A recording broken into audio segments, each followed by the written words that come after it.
Ulonkata bati yada to ye kuma da ifa. Inu to ye ko je love bipa. Obatala, obatakutakun. Songo Eshu, Ogun Oya Osun.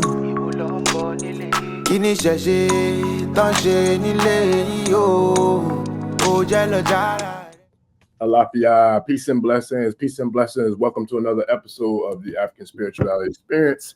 I am your host, Orisha Bami, and we have on today our distinguished community elder, Aloye Baba Ifa Tawede. Alafia, Baba, how you doing today, Baba? Lafia. Dada ni, I'm well. You know, everything is just really at a magnificent state. And I'd like to welcome all of our listeners. Say Kaba. Welcome into the essence of Ashe. Ashe, yes, sir. Man, so with that, Baba, yes, sir. Very, very powerful week, man. We have first and foremost, let me give a shout out to the Ashe tribe. Ifa Sagun, I see you, man. I definitely appreciate you. I see you had to get some of the trolls together in the chat in the comments for me earlier this week. So I appreciate that, brother. I was telling Baba Carey about that. I said, man, Ifa Sagun got to him before I could get to him, man. Had them trolls in the comments. So shout out to the Carey Nation, man, holding us down. And shout out to the whole tribe that's been showing love. Like, we got a lot of new subscribers, a lot of new members to the community, the regular tier and the VIP. So I want to send all of y'all a shout out, a salute and appreciation. And y'all have been doing some phenomenal work for us, and that's why we do what we do, to put in the work to share with you, and to hold it down. And so we got crossed several different barriers and milestones, bye-bye. So we definitely want to give thanks to all the new subscribers, to everybody who's been riding with us from day one. Much love, Mudupwe. We appreciate all of y'all. So yeah, with that, bye-bye. Yes, sir. Okay. Yes, sir. Well, I mean, I think we had a few things that we wanted to kind of tap dance around. Yeah. But, it's all setting the stage for the main course. All right. Yeah. When Tawede comes, we're going to be ready. Preparation, destination. Yes, sir. Ashe. Yeah, man. Now that's real. Oh yeah, we did have a couple of announcements to make too. I don't know. It was someone who I had seen their name on a couple of live streams. The family, y'all bear with me. My voice is trying to run away on me. But I'm gonna push through and fight through, because that's what we do. But I had saw a comment earlier. It was someone that I had seen on the stream a few times, and they made a comment that I wasn't really quite sure what it meant, and I'm not gonna read it right now because it's not really, I didn't really understand what it said, but I would definitely like to address it. But what I gathered from what they were, I guess, trying to say or attempting to say was that I'm thinking they was thinking we was on something with like spells or I don't know if it was witchcraft, sorcery, whatever it was that they were saying about the situation. But whatever the case may be, that's definitely not what I got from the short that they commented on. It didn't resonate to me what was said. So with that, I'm gonna say this, for those who are here, we appreciate you, we love you. For those who stop by or just drive by and see the content, if you don't like it, just keep it pushing. You know what I'm saying? Like, we're not holding nobody hostage, but I've seen people come just to what I feel like try to, get something started. But this ain't the environment to try to start stuff with people, because we don't do that. We come, we show love, we show light, and we uplift and empower each other. That's what we're here for.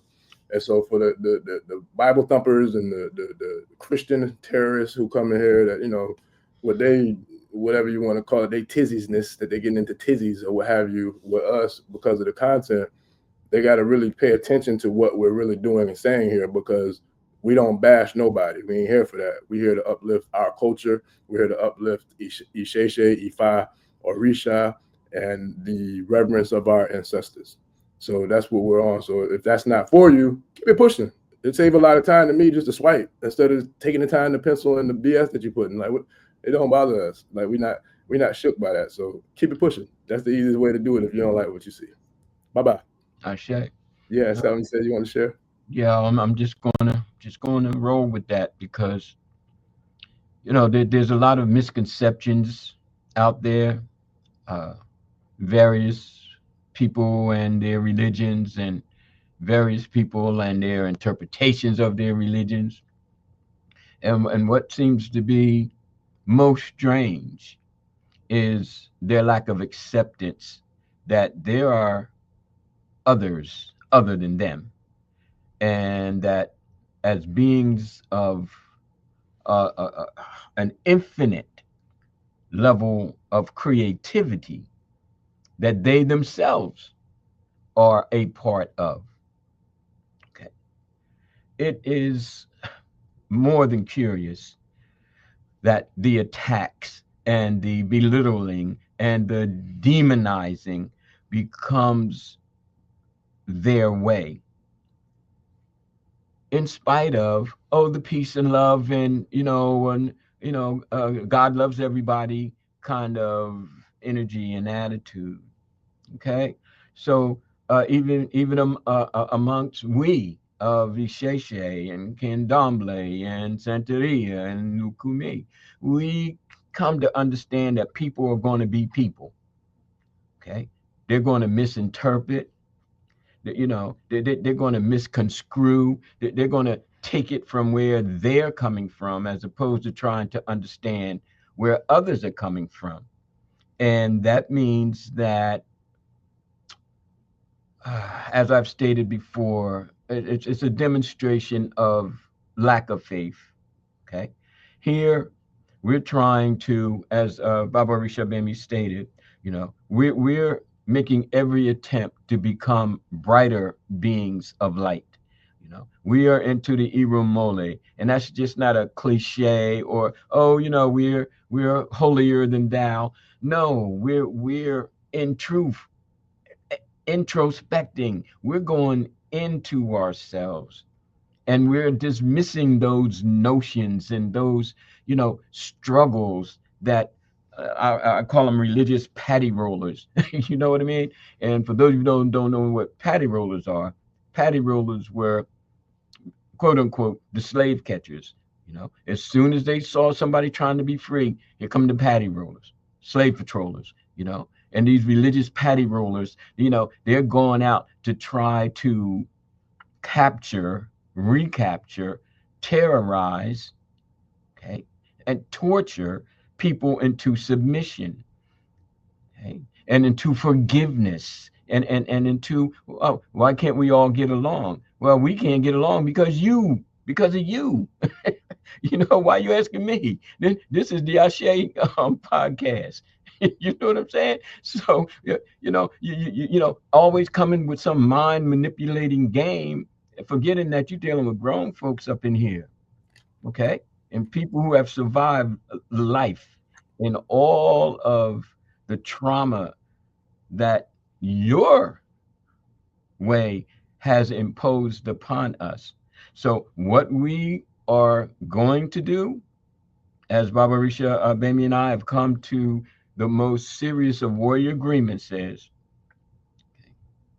if we decide to share your comments, then by right, we can do that. So if you don't want to be put on the spot and come up with some rationale behind your irrationality, then let me echo, keep it moving. Okay.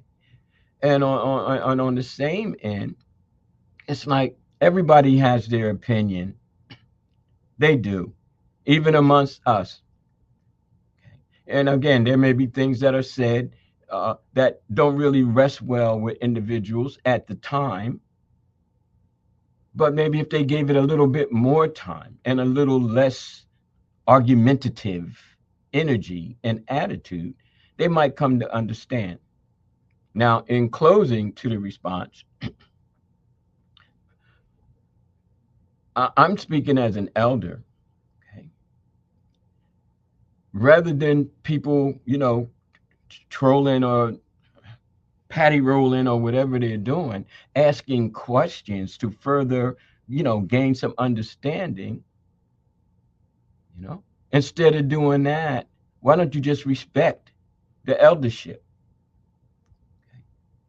And then perhaps, well, I didn't really understand what the lawyer said. Baba made a statement and I wasn't too clear about, or I'm not of this faith and I heard something that, made me feel a certain kind of way. Could you further elaborate? See, this is the level,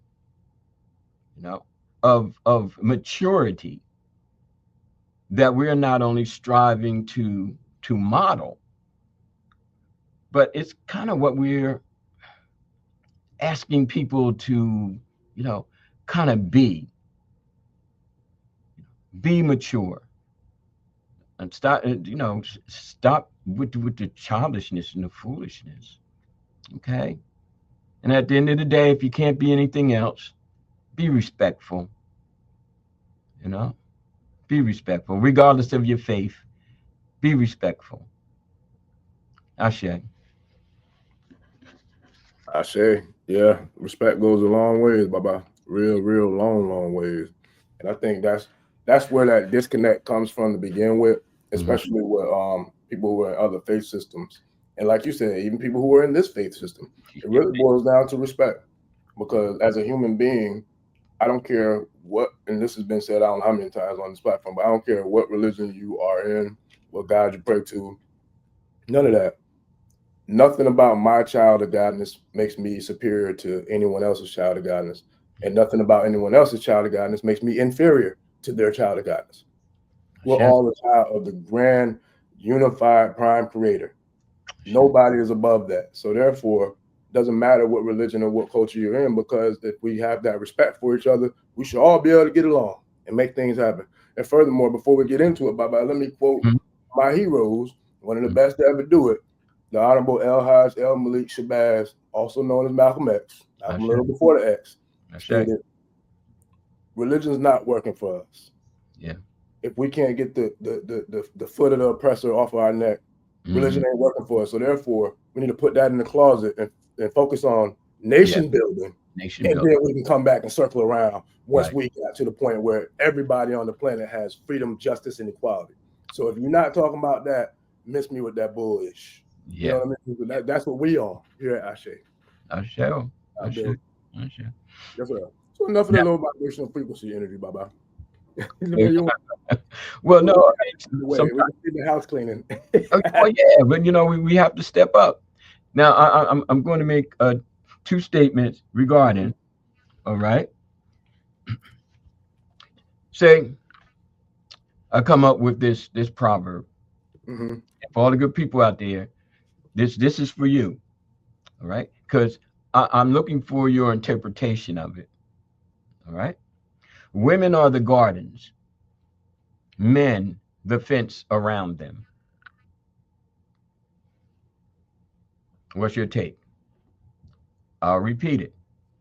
Women are the gardens, men the fence around them. Okay. That's deep, Baba. That's deep. But the question now is, upon hearing that two times, what would any person's response be?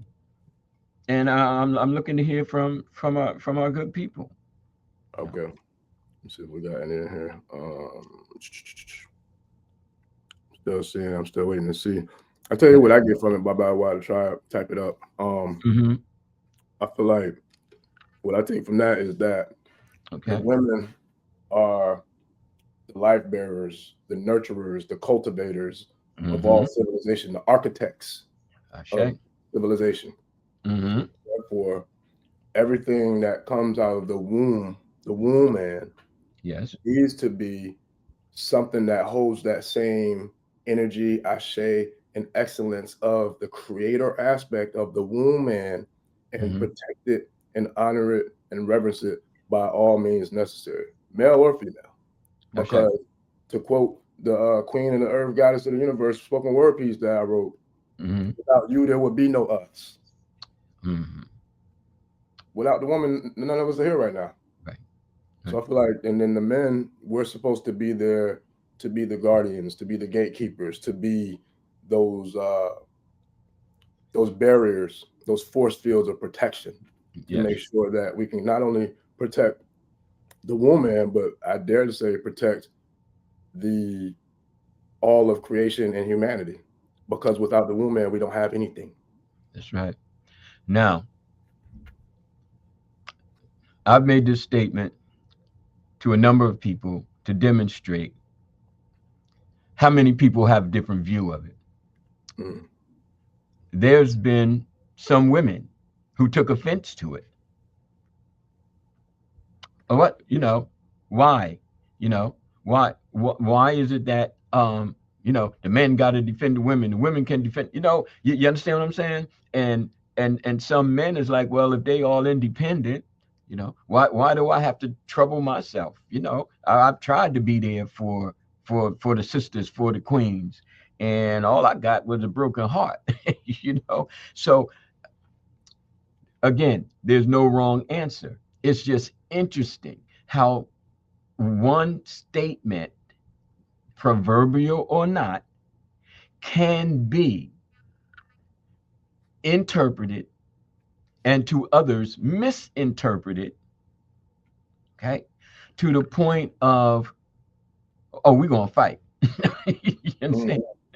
Instead of trying to say, well, look, sis, I understand that you may not feel as though there's a man, you may not have had a strong male figure in your life. You understand what I'm saying? Or the one that you did have was abusive to your mother, and then the one that you had was abusive to you.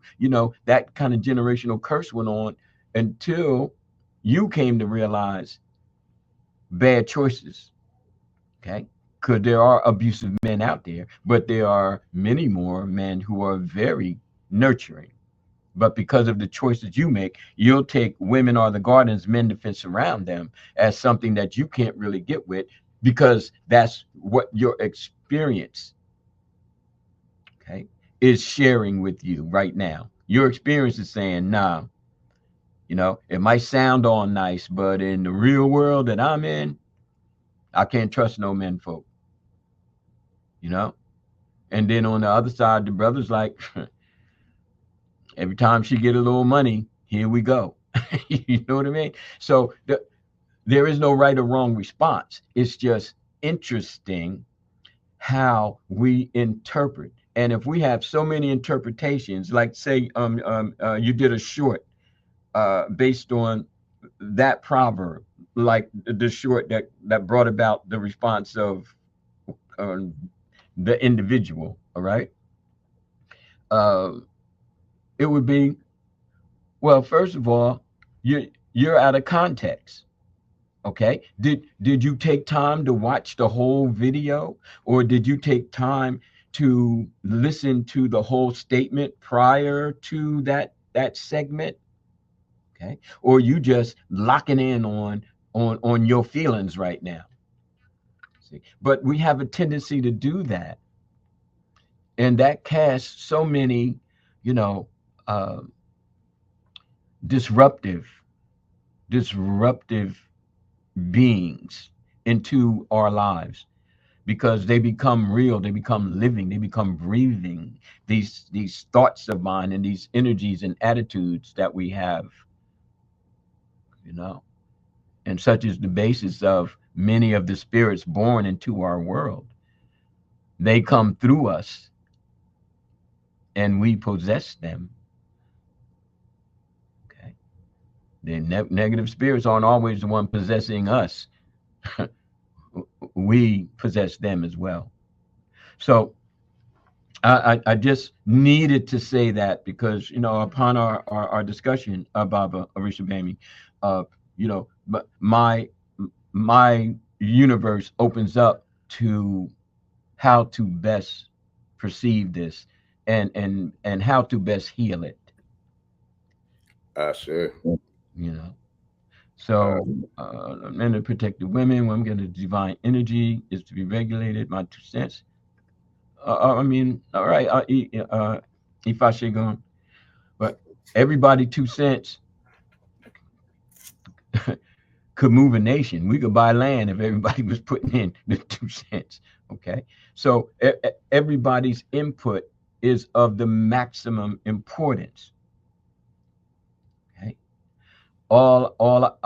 I'd like to add is that we begin to understand each other more so, and understand that people are coming from different places, and language is not the power. It's where the person is experiencing from, because now it goes to connotation. How are they interpreting it? You see, so it's not just the word is the power. The power now is in the interpretation of the word. Okay. And that even comes down to the Odu. That's why there are times when you'll have several Babalao interpreting a given Odu. Yeah. Okay. Because different perspectives need to be meld together. You know, the council now needs to speak about this Odu. Okay. Ashe. Yeah, I agree, Baba. And especially with the perspectives things, like, because somebody could see something one way and then you can see that something a total another way. But what happens is you can gain a whole nother perspective from that. Like, that's happened many times, even recently for me. Like, a situation happens, I feel some type of way about it, but then I address it with someone else, and then they can see it from a different angle, from a different perspective that I can't see it from. Right. And then they're able to shift my perspective into another, you know what I mean? Another way of looking at things to figure out, oh, okay, so I get it now. I see it. I see what you see now. I didn't see that before from my angle. Right. But from an outside perspective, it could definitely help to kind of mold and shape the actual perspective. And you know what's beautiful about that, brother? You know, is that both of you were listening. Sure. You know, and some of these folks, coming on, and some of these folks who got it this way and that way, would be like, I don't even hear you. I don't even want to hear. I don't even want to hear that. And what do you mean you don't want to hear it? Are you then saying that what I have to say or how I'm feeling is of no importance to you? You just don't want to hear it. You don't even want to think about my point of view. You don't want to think about IFA Isese as a part of a philosophical and spiritual and religious construct. You don't even want to talk about it. You just want to demonize it and say, oh, well, it's not the Lord's work, or God don't like that. What do you mean? And then the next statement you say, well, God created everything and everybody and loves everything and everybody, except what? If they don't toe your line. Okay. Well, God is jealous and all that kind of thing. No, well, it seems like you're the one that's jealous. And we can go on and on and on with this, because it's functionally dysfunctional. Okay. How many faith factors, how many spiritual systems, how many religious prophets, where everybody waiting for somebody to come back, to be the savior. Christianity doesn't hold any monopoly on any of that. It's not the only one waiting for the savior and have the resurrection. We can go back to ancient Kemet. We can go back to ancient Hinduism. We can go back to like 7 or 8 who are like, well, it's coming back. So what makes you so special that you don't want to hear anybody else, and you don't want to hear anything African? Okay. And this leads me to this.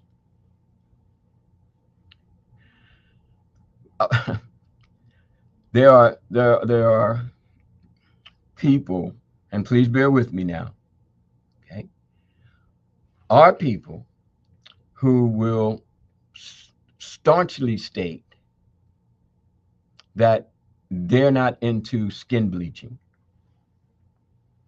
Okay. Oh, why the sisters bleaching their skin? and some of the brothers, oh, why they're not comfortable in their original state, their melanated person. You know, why are they bleaching their skin? The first time I ever came across it was back in 1977. I was in Kenya. I had never seen anything like it in my life. Oh my goodness, it was amazing. You know, the sisters over there in Kenya, you know, someone with their skin bleach. I'm like, what's going on? You know, why is this? You know, but now at this stage, after seeing so much, it's like, well, whatever it is, it is. Okay. All right. I could look up one day and somebody in my family did it. So you know, what am I going to do? Okay. But it's just interesting to me. My point is that there are so many of us who are against skin bleaching, but will bleach our religion, but will bleach African spirituality, but will bleach our prophets, but will bleach our Orisha, but will bleach our ancestors, but will bleach our minds. And I'm saying, well, if you're against bleaching, then stop bleaching. Okay? Because if all you're looking at is the physical, then you're missing the psychological, the emotional, okay, and perhaps the spiritual. So your interpretation basically is irrelevant because people are going to do what they're going to do. But at the same time, you shaking a finger at somebody who's bleaching their skin, you're going to look at African traditional religions and step back from it, turn away from it at worst or best.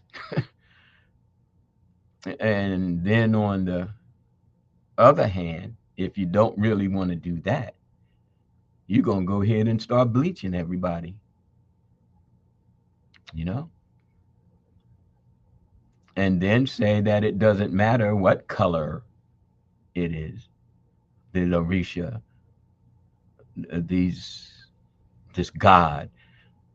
Yeah, it doesn't matter after you made it matter to you. Mm. Okay. Mm.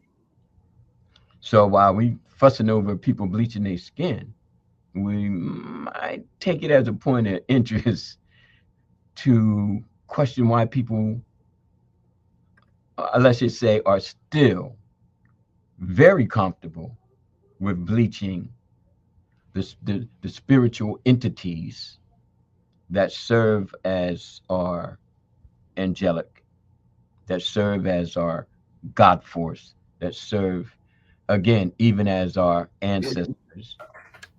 Yeah. And if we don't watch out, our celebrities. Because for the time I look up a couple of shows, I had to stop watching because it looked like every month the skin gets lighter and lighter and lighter. The hair gets more euro, more euro, more euro. The nose gets more skinnier and skinnier and skinnier. It's just like you're watching them transform right in front of your eyes. It's sad. It's sad. Okay. It's And sad. and see, we of IFA and Isese, you know, we can sit around and, oh, well, what's your Odu? What's the Odu for the week? What's the Odu, you know, for this celebration? What do we have to, you know, feed or Orisha? And we can go on and on and on. And meanwhile, what is matter, okay, becomes unattended. Mm. It becomes unattended. This point of view that I'm presenting is that it cannot be unattended. We have to struggle, and just like we say, women are the garden and men the fence around them. Mm-hmm. Orisha are the gardens, and we are the fence around them. Okay, our Oris are the garden, And we are the fence around our consciousness, what we perceive, how we're molded, what we come to believe, and who benefits from it. Okay. Our belief system, as we've stated in prior podcasts, what do you actually believe in, IFA Isese people? I mean, really, what do you actually believe in? I don't want to hear what your Odu is. Really, really. That's personal. That's between you and Ifa and the Orisha. So why is it so important that you got to tell somebody you're Odu? And even worse, why is it so important that somebody got to come up to you and ask you what your Odu is? Of what relevance is that? Okay. I'd rather say, well, what do you think about what's going on in your community? What are we doing as Ifa Isese people to uplift our communities? Okay. I'd rather ask, how's your day? Okay. How's your day? What's going on, bro? Bawoni, what's happening? Everything good? All right. I'd rather ask your Orisha, okay, is there peace? Is there peace within? Okay. You see, we're just doing things. And what is unattended is our mindset. And hence, we are misinterpreting so many wonderful and beautiful things about Ifa and Isese because it's basically become unrecognizable. Unrecognizable. Alafia Oyeshina, it's good to see you, Dr. Green. Okay. So as we concern ourselves with processes of growth and development, it becomes imperative to always take note of what's happening mind set, what's happening maturity set, what's happening transformational and regenerational set. And at the time of resurrection, okay, for each and every individual at each and every individual's unique moment, are we now prepared to walk in this dimension, in this realm, in a way that shows that we've learned something from the death of us and that we are literally reborn into Olodumare's greatest of understandings. See? So as a part of kind of dealing with people's interpretations and how people misinterpret and take things out of context, I look at this picture, Obatala in the back. You see? Mm-hmm. Yeah. There are people who would say that's spooky. You know what I mean? Yeah. I've had individuals come right through here and say that they don't even want to come back through to help do anything. Well, because he got that picture up there.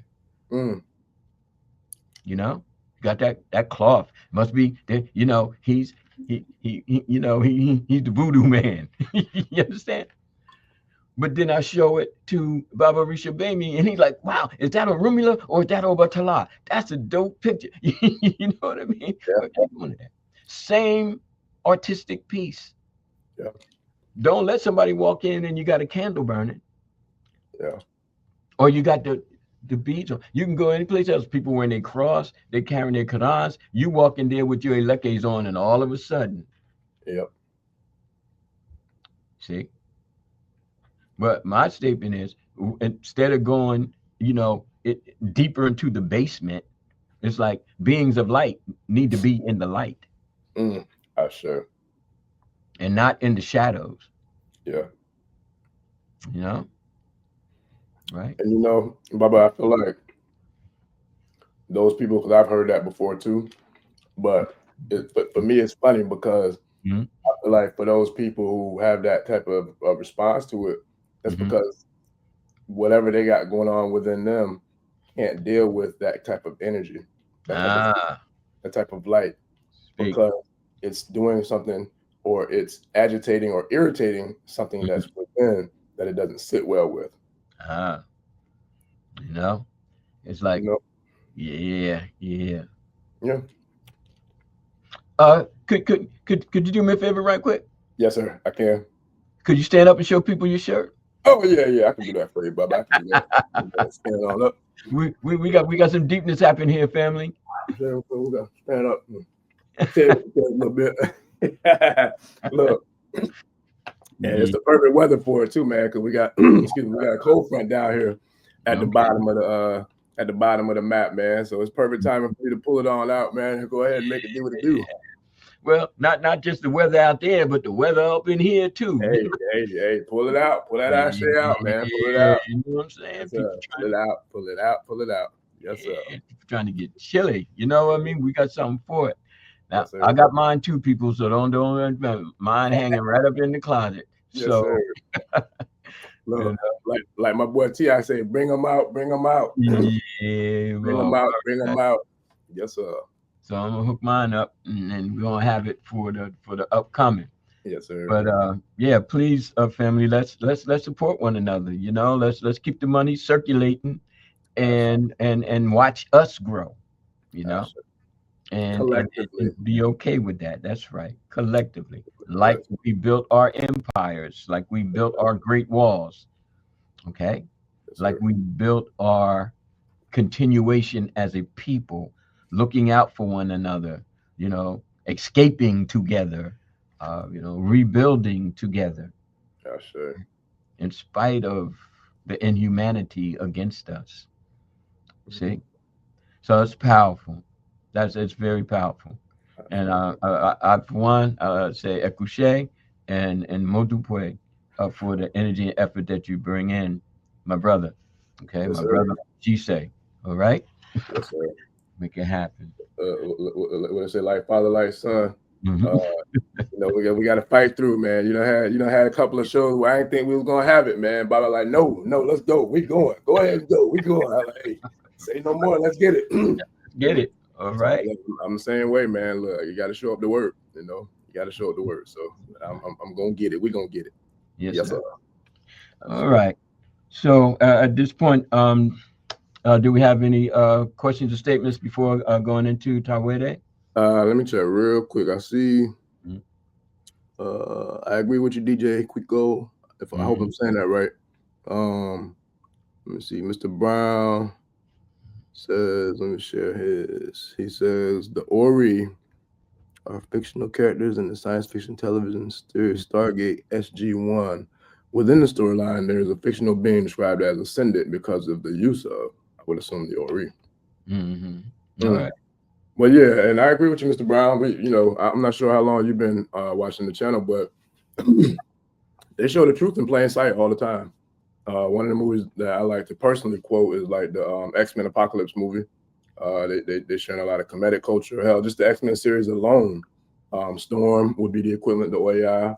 When you think about the Marvel characters like Thor would be the equivalent of Shango.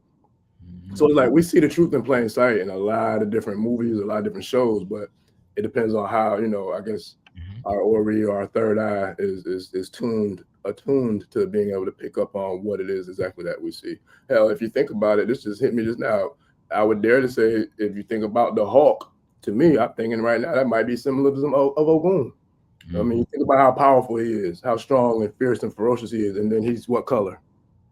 Green. The Incredible Hulk. You know what I mean? There's just so many different things and so many different dynamics of how that our culture is being regurgitated back to us in a different format, different fashion. Even religion, for that matter. A lot of religions too. Yeah. Just to work with you, on that. Now, when I was coming up, The Hulk was gray. Mm. Mm. Right? When they first came out with the Hulk, he was gray. Mm. Now, green. And I want to take it a different step, on the same step, but just a different mile. The Bruce Banner is very humane. He's a scientist. You know what I mean? But when that anger triggers him, and this is where the goon part comes in, transform into something that's basically uncontrollable. Yep. It's only been lately that the Hulk character is more, civil than, and even when he is uncontrollable, he's not monstrous. He's not a killer. You see? So I can readily make the connection that you made. Now, what becomes important to us as well is, what impact is that making on our community? What impact is that making on our belief systems? What impact is that making on our priestly, who then, as you're so wisely doing, share that with the Egbes, share that in the Ilays, so that when people do watch it again or think about it, that they have a greater appreciation for what we call a recon, okay? Retroactive continuity, because stories continue to change, sometimes every generation. And again, like I told you, when I was coming up, the Hulk was gray, and then eventually he turned green. So that's called retroactive continuity, So the whole storyline changes. So now, once we learn how storylines change over time, and whoever the new writer is or the new producer is, like, you can take the same song and play it 500 different ways, okay? Or the jazz artist might play it differently than the R&B artist, who originally penned the song and produced and recorded it. The point is, the same thing happens in religiosity, spirituality, and philosophy. The same thing happens. We take retroactive continuity as a part of our creative expression, as a part of bringing the imagination into a more or less concrete world. Baba Orisha, baby, could you take the piece off at the bottom, please? Thank you.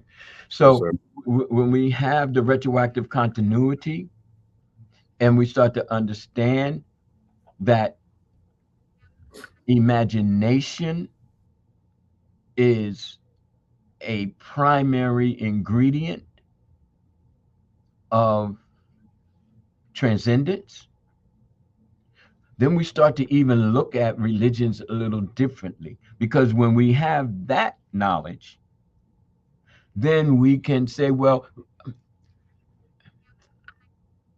if in your imagination you create a reality, or you create a story that not only you accept as faithfully factual, but you have other people believing that it's faithfully factual. But what you've really done is tapped into something that has brought you forth from a conditioned state of mind imposed upon you by a society, a ruling class, an environment. But there's something within the human construct, and not just the human construct,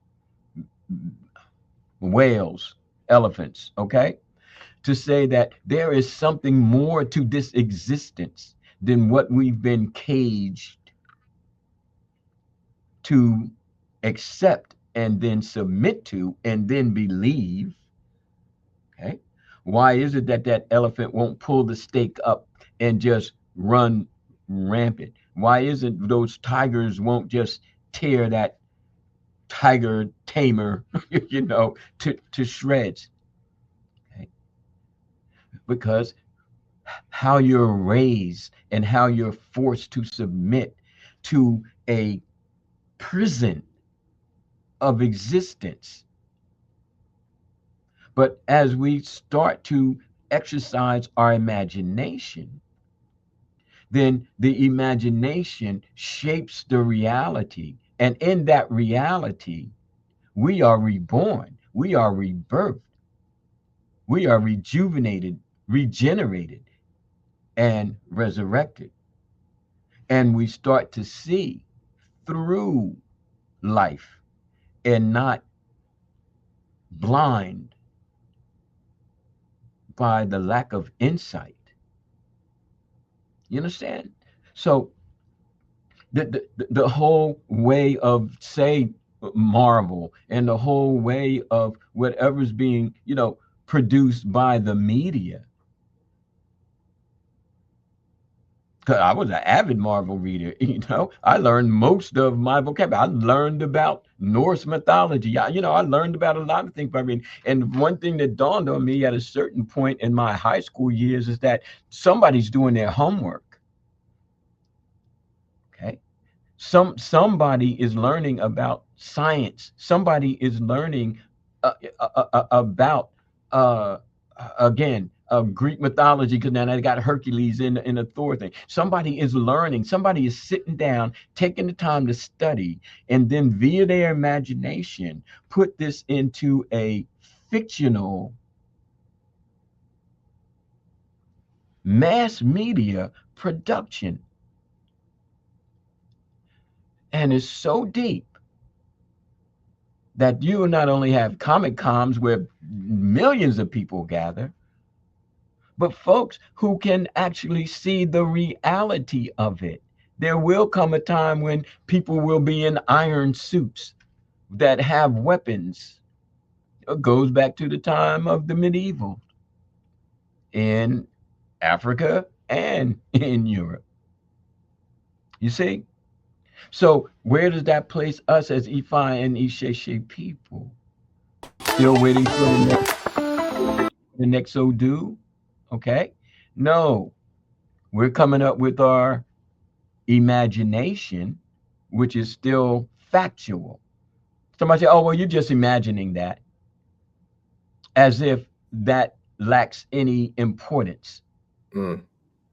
Because the very religion that you're following and most of the scripture within it, whether you say is written by God or not, and we can look at our Odu Ifa and say, well, this Rumila wrote this. Well, no, Rumila didn't write it. Okay, there are others who came after him, but the whole thing is, most of what's going on in there is from the imaging, imagination, image that enhances the nation, the image of the nation.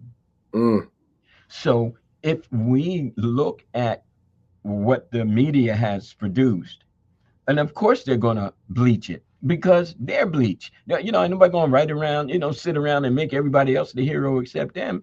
But we're sitting around and doing it. We got bleached folks, all over, mentally speaking. But am I thinking, well, if that's where you are, then that's where you are. But that doesn't mean that I have to be there. So I'll create from my own imagination, my own novels, my own way of looking at Isese. And who's to say that I can't, and who's to say that you can't? Okay. Could you put up your book again and tell us a little bit about it, please? Listen, look, I didn't mean to put it on there because it's not finished. You might not have meant to put it on there. Nah, it's not finished. Like, so but I could share it though. It's a commercial because we're working on getting the site finished. But my editor sent it to me today, but we got a couple more edits. But I'll share it. That was a mistake. I apologize for that, but I definitely wasn't trying to. Oh no, I'm not taking it as a mistake. I'm taking it as divine intervention. Yeah. Hey, listen, because I was pulling up. I didn't ask you before we got on air, but I pulled up some files for Tawede. I didn't know if you wanted me to share them or you just want to. I do. Perfect. So I was pulling up all my files, and I wanted to pull that one up, but I didn't want it to start playing. So my apologies. But let me see if I can get it. No need to apology, man. This is divine intervention. This is the way it's supposed to happen. I got you. I told you you were gonna get a lot of shout outs today. Look. I'm gonna take them too. I'm gonna take them. All right, brother. All right. Let me find it again. But now I'm not gonna play the music. That music is still under construction, but I'll play the video. Okay, all right. The commercial for Starseed. So we working on putting together some real nice stuff for the young Starseeds, man. We're putting it together for them. So we working on putting together not just the book. The book is already done. I got the ebook file already ready to go. I'm in the process of setting up to order some more paperbacks, and those will be here shortly. But yeah, we about to do some big things with Starseeds and Young Kings. We got both of them. Beautiful. Ready to rock and roll. So I'm gonna definitely be putting in, putting these in with the website and be sharing it on the channel within the community and all the above. All right. Ekuche. For real. Appreciate you. Yes, sir. This yeah, but you know what? I'm glad you said that though, because with that being said, I actually read Starseeds yesterday before I sent over the information for the my editor to do the videos for me. And y'all bear with me. I'm gonna fight through this throat thing. It's hard to get the words out properly because it's acting up. But anyway, the irony of it is that I was just reading it again yesterday, and then I sent him the footage this morning. He started working on it, so we're almost done with the promo videos. But tomorrow, y'all, for the night owls and the Ashe tribe that be up after dark, we're having a nightcap again tomorrow with Professor Kaba will be coming in tomorrow night at 10:30. We're going live back to back this week. And he was who inspired the Starseeds book. It was from his teachings about the Dogon the Dogon tribe, who, were in the Nile Valley, they were in Kemet, and then they migrated up into Mali, the mountains of Mali. And the story behind it is the Dogon tribe had a certain percentage of their tribe were priests and were seers. And so what would happen is when they migrated to the mountains of Mali, a lot of them became what they call night eyes, right? So a night eye is a person who's kind of like nocturnal. They sleep in the day and they're awake at night. And what will happen over time is that the ability for their eyes and their pupils would magnify, literally like telescopes, to the point where they were able to see at a much further distance and radius than the typical human being could see.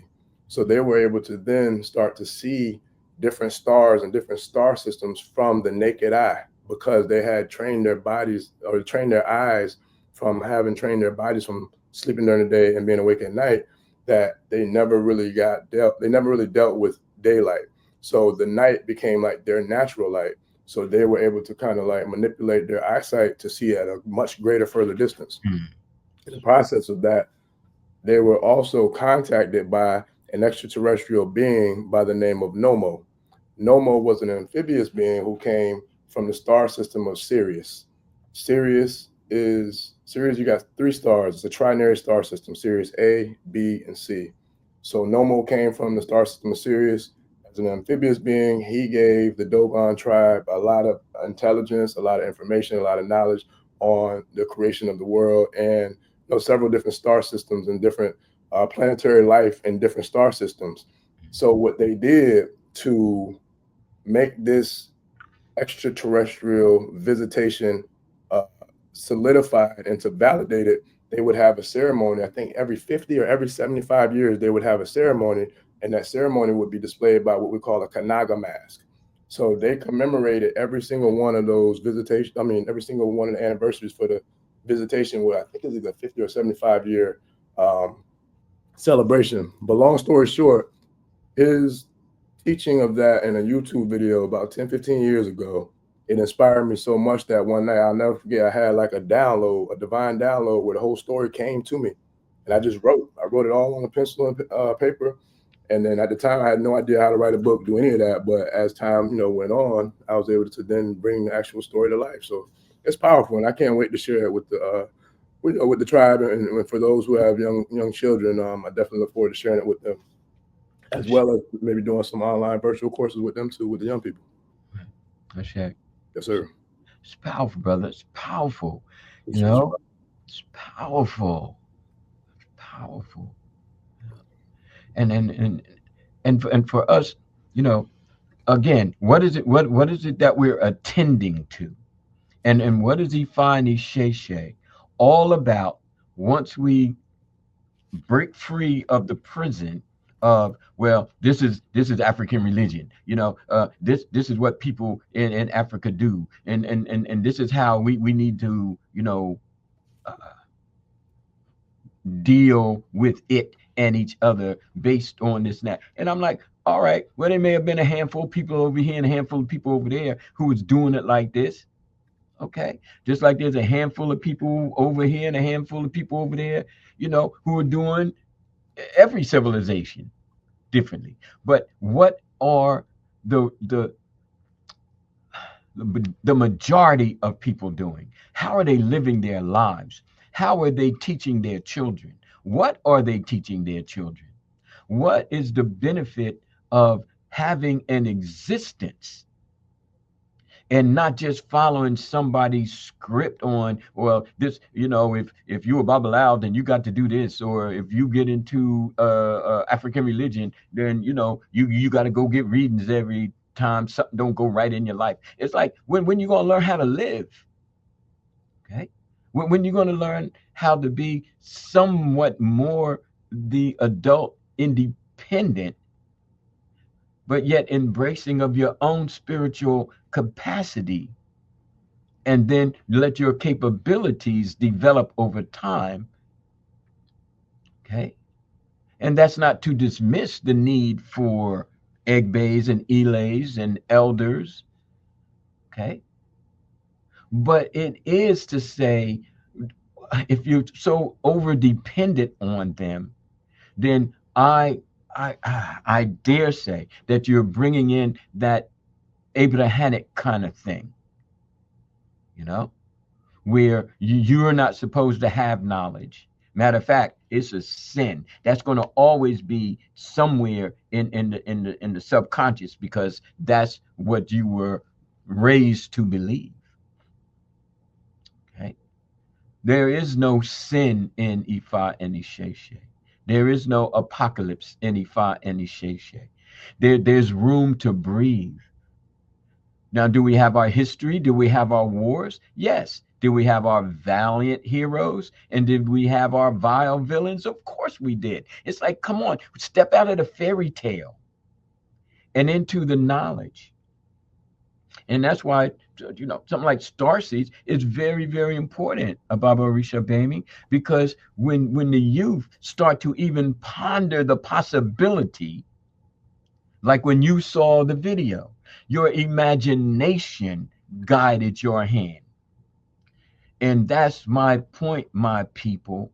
We have been put into the mentality of the bestial subhumans, to the point where our divine imagination has been demolished.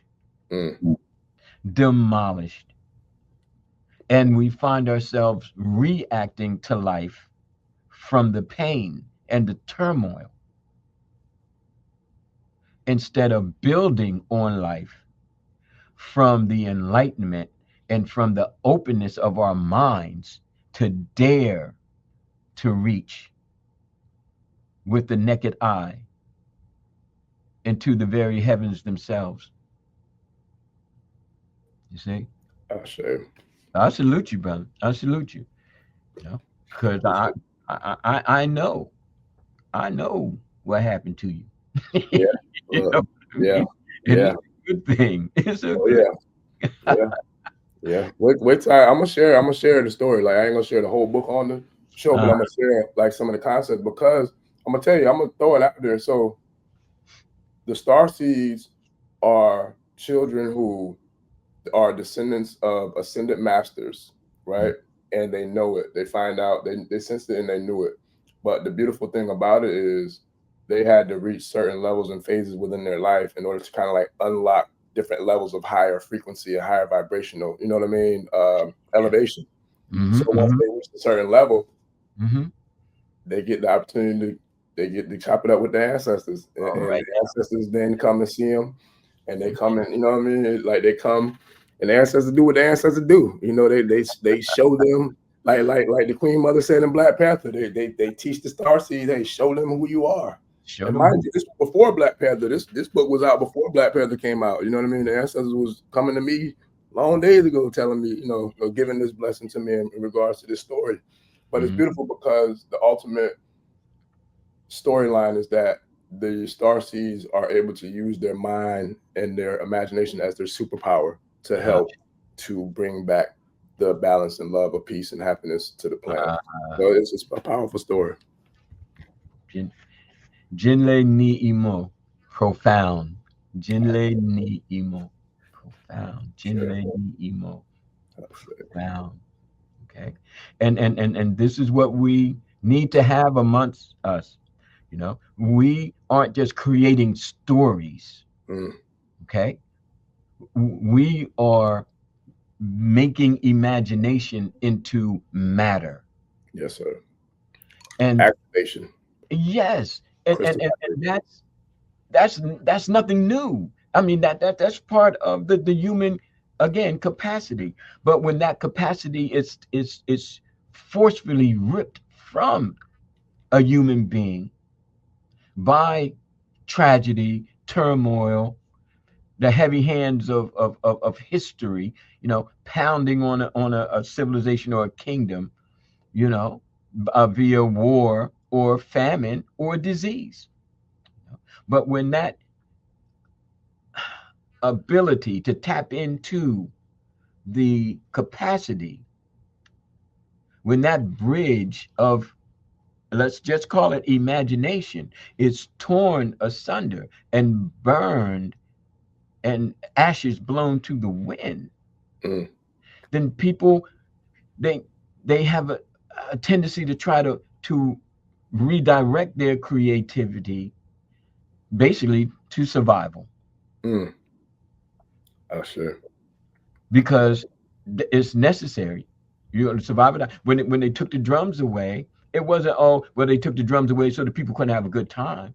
They took communication away. They took the process of revering the tree that is used for the, you know, they took the reverence away. And as I, you know, continue to state, they took the drummers away. They just didn't take drumming. They took the drummers who were raised to be a certain way, who were geared to have certain capacities and capabilities to exercise those capacities, and in doing so, move the people and open up the very, very essence of Orun, so that the Orisha and the ancestors can be activated. You see? But imagine not being hindered by enslavement, not being chained by enslavement, not being whipped down by all of the isms. I think Brother Nkosi was stating, you know, the color isms, the sex isms, and all of that, and to the point where people are walking around, okay, like the dead living. But Ifa Isese, like has been stated, you know, it's not just a saving grace in the way that somebody might think about it from the Abrahamic point. You know, like God's going to save you, you know, and you know, you'll be saved when you go. No, it's an interpretation of the word be and ba. You know, I interpret it as you will be assisted in the deliverance of the you within you. Yes, sir. And that's what led me to write A Place of Nights, War and Resurrection. Because that's a story about someone who is transcending from within and how that impacts the whole kingdom. You see? So we need our writers we need our writers, you know. And yes, it's good to see other writers kind of write about us, but that's not transforming us. Wait. My bad, Baba. Listen. Look. Since you making me throw out some project, there's a little project you got going on. I would love to share a little. Go on and do it. Go on and do it. We're talking about a place of nights, you know. I got a little audio I wouldn't mind sharing with the folks about a place of nights. Bruh, quit talking about it and go on and do it. Okay. All right. This is Tawede time. See if I can get it to play. A place of nights.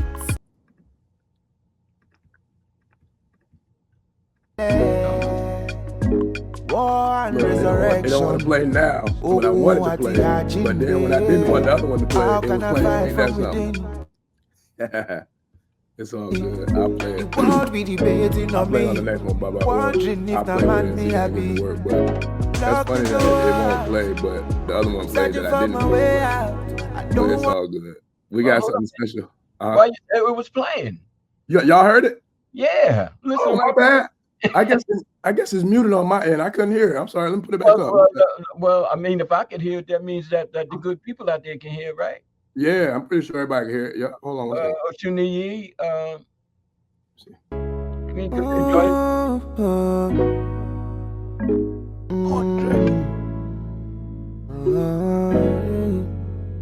a place of nights, it be a land. War and resurrection. Ogun ati Ajinde. How can I fight from within? This fight is me versus me. The world be debating on me, wondering if the man me I be. Locked in the walls, I'm searching for my way out. I don't want my body be laid down. Only got my way down. I'll be living till the end now. I can't do it, Baba. I can't do it. Look, and that's an exclusive too. On the episode, I'm cutting it out. I gotta edit it out, man. Oh man. Yes, sir. The family love it too, man. They love it. They say that's 100. Sounds good. Yes, 100, man. Yeah, we got some big things popping, family. Big things popping. Real quick, Baba. Before we get into the Tawede, I got one question from one of the listeners that I wanted to hit, before we get into it. But the tribe is loving it. They say it sounds good. They say you're killing it. Yes, sir. Well, yo, that's the theme song. I'm gonna let it out now. That's the theme song for the audiobook series that's being created. Okay. From the novel A Place of Night's Warm Resurrection. Yes, sir, Queen. 100 and nothing. Yes, sir. So we got music underneath the actual reading of the novel. Audio book with a soundtrack. Okay. Yes, sir. And we're doing a series of 5 episodes with that, as a part of the continued development of the project, from beginning to end. The objective is to have it ready for this, our universe, our world, our place, by the first day of Tawede. Sure. December 16th. 100 and nothing, baby. We're gonna make it happen. Yeah. We're gonna make it do what it do, babe. It's doing it right now. Yeah, man. Yes, sir. So what were you gonna talk about? What were you gonna say before I got into that? Well, shout out to DJ Quico because he had a question earlier, but he had DJ, my boy said, look, I'm gonna play that on the radio. Let's go. I know that's right. We're gonna get it to you. We're gonna get it to you for sure. Yeah. Once we get everything set up and we got it all official, ready to go, man. We definitely look, y'all heard it here first. And so we got a lot more in store that y'all gonna hear here first too. All right, DJ Quico. Much appreciated, man. We're gonna make it happen. Yes, all right. So his question, Baba, he said this was DJ's DJ Quico's question. He says, if we have our warriors, Olokun and Ibejis, Is there a specific eyeball for the inner child that needs to be done to kind of, I guess, nullify past life or past traumas? Yes. Okay. Without getting too deeply into it, the abo is sound. Mm. The abo is the sound of chimes and wind chimes, and all sounds such as that, triangles, small symbols. Okay, so all of that is a part of having, the resonation, the vibration of that frequency to help ease the trauma and prevent the trauma from becoming a generational. Okay. So for the sake of now, DJ, that would be my response. And that's something that you can just go and do. Okay. Just go and do it. All right. Ashe. Moving on. Sure.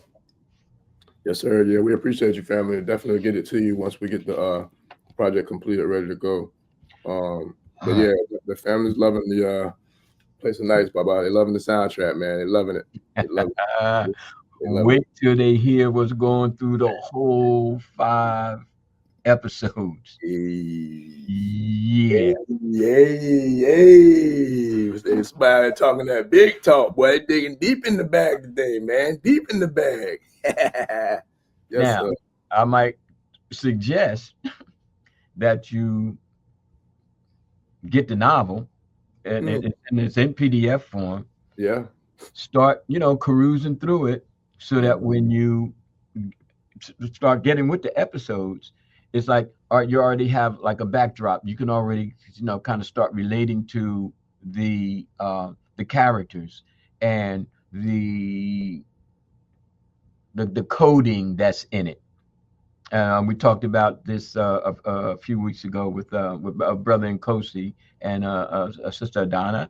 Okay, how within our writings, those of us of the priestly order, the sacerdotal order, and we're presenting information for our intellectual and conceptual Egbe, as all we are the bringing together of the Ashe tribe and the Kayode nation, from a very consciousness. Okay, so what we're presenting is that within our writings, just as within our podcast, it's not entertainment. You know what I mean? It's not the pastime. It's the okay. Um, let me play this again. Let me try to understand, what's going on. Even when you hear A Place of Nights by 100, that was worked out. We wasn't just playing at it. And within it, you'll hear the chapters. Okay, you'll hear A Place of Nights in English, and then you'll hear it in Yoruba. The objective is to open up that ancestral portal, so that when you are listening to the novel, when you are reading the novel, when you're discussing with the author and the Egbe of the novel, then it's not just, oh, I read it or I listened to it. It's like, no, I was moved by it. I was transformed by it. And just like when I sit down with my kids or with myself and I read Star Seeds, it's not like, oh, I read it, or this is a nice, children's book for Black. No, we're the priestly, okay? And we're not trying to be better, but by our position and our initiations, we're trying to better ourselves, to be those who enhance us and bring us to the fruition as much as we can from ourselves onto our people, the unshackling, the imprisonment. I don't think we really even know how to be human beings. I don't. Don't want to either. Well, no, what I'm saying is like, because we have so much that we can do. Just look at people in the martial arts. Look at people who play sports. Look at people who practice yoga all their lives and can, levitate to certain degrees or have special, the capacity for the human being is it's so immense in a positive sense. Yeah. But when the possibilities are taken away via enslavement, or any type of enslavement, via the educational system, via the religious system that doesn't even want you to think, much less create and be so moved. Remember, they were killing scientists. Oh yeah. These Christian fanatics. They still killing herbalists. Holistic healers, Dr. Sebi's. And we're going to be going deep into Dr. Sebi's work tomorrow because Professor Kaba was a good friend of Dr. Sebi's back in the 80s and 90s. We talked about this last night. Me and him was talking about almost an hour about how impactful Dr. Sebi was, not just on his path, but the world. You know what I mean? So his son is right here in Newark, right up the street. Wow. Doing the same thing his father was doing. On a smaller scale, But he's right here in the vicinity. On a good day, I can walk to his shop.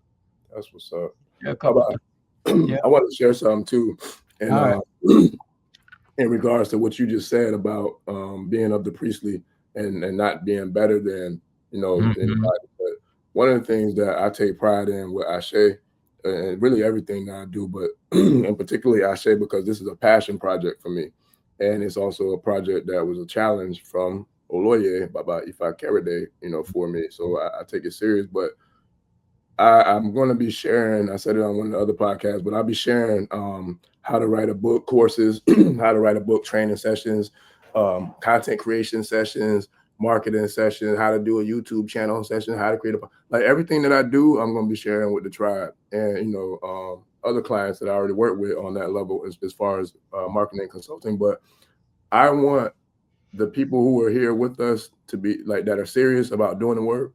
I want to see the fruits of our labors to manifest throughout our tribe, because like you said, Baba, it ain't about us being better than nobody, because I know I don't feel like I'm better than nobody else, and I don't feel like nobody's better than me. However, I do have an expectation of what I want to do in regards to creating a legacy. And one of my favorite quotes, I'll never forget this quote that I heard from Customato, and I shared this before too, when he spoke about Mike Tyson. He said, "My job is not to train a fellow to be champion of the world. My job is to train a fellow to be champion of the world and independent of me." So for our tribe and for the Caribbean Nation, my goal is to help, hopefully train as many of us as I can to do what we're doing and do it better. You know what I'm saying? Because at the end of the day, that's what this is about. The ancestors gave us the baton. We took the baton, we run it, but we can't run forever, so we got to dish it back to somebody else. So the next generation, the star seeds, the place of nights, the Kumos, like we got to give it to somebody else. Somebody else got to come and grab it and keep going. So that's what this is all about. It's about the cycle of life. And to comment about that comment earlier that I was talking about breaking the cycle, whatever that foolishness was. The circle. Circle. That's the circle we're talking about. We're talking about the circle that's as bright as the rays of the sun circle. That's the circle. So that just to be clear about that. The light beings. All right. So since you have a little trouble, interpreting that, let's make it absolutely clear. Yeah, loud for the people in the back. And back in the day when I did have the Temple of the Mystic Path, and people have known me for that long, because we're going back to 91 now. It's like from day one, it's like, you know what? You must build your own throne. You will learn here, but you aren't welcome to stay here and get all locked in and like, I'm going to be the one to, deliver you to the wherever. That's your journey. You learn, you go out and you experience, you make sense of it, and then you build your own throne. Okay.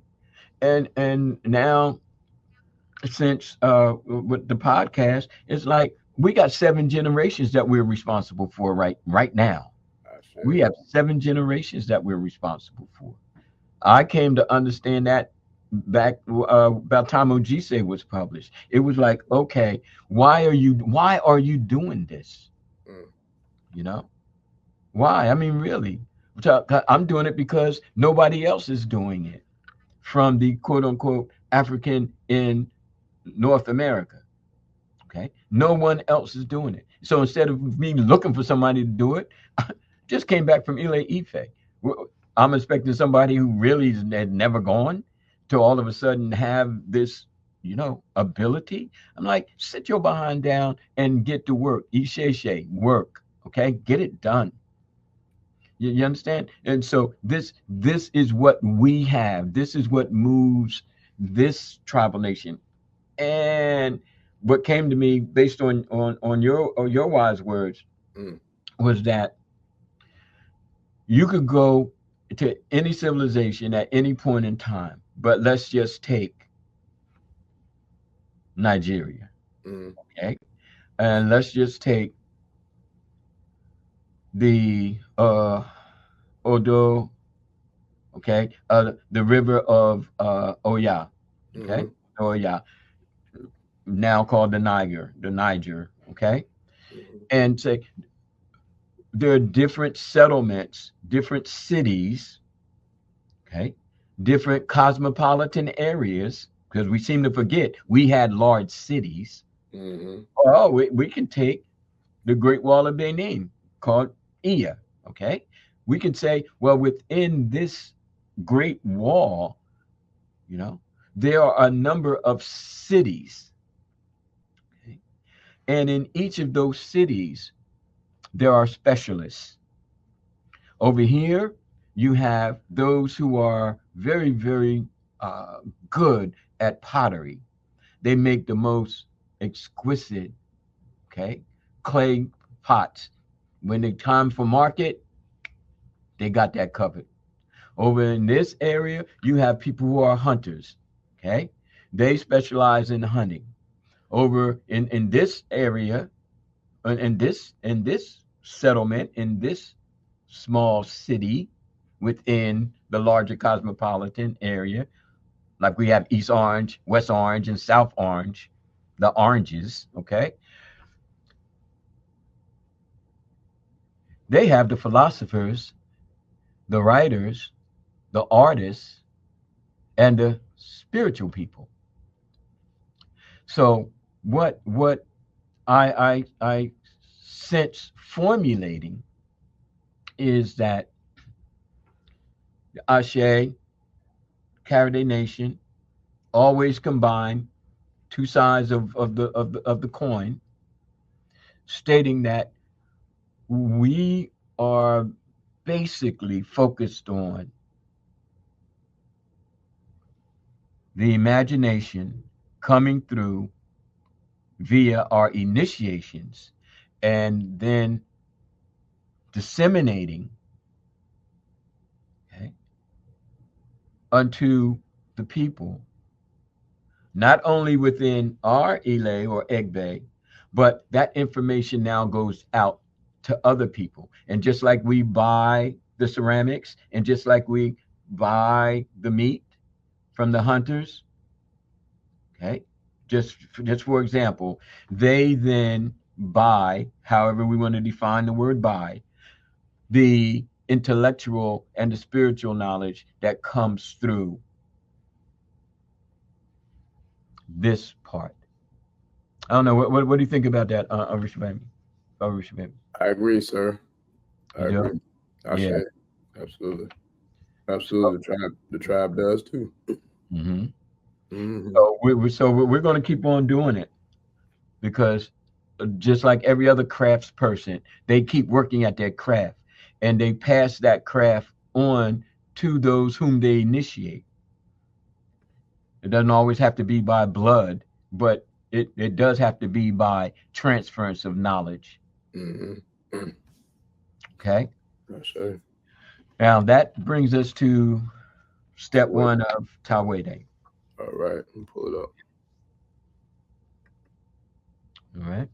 So Tawede is a time of spiritual reflection. Okay. And notice I'm desperately trying to stay away from words like holidays and religious days. Mm-hmm.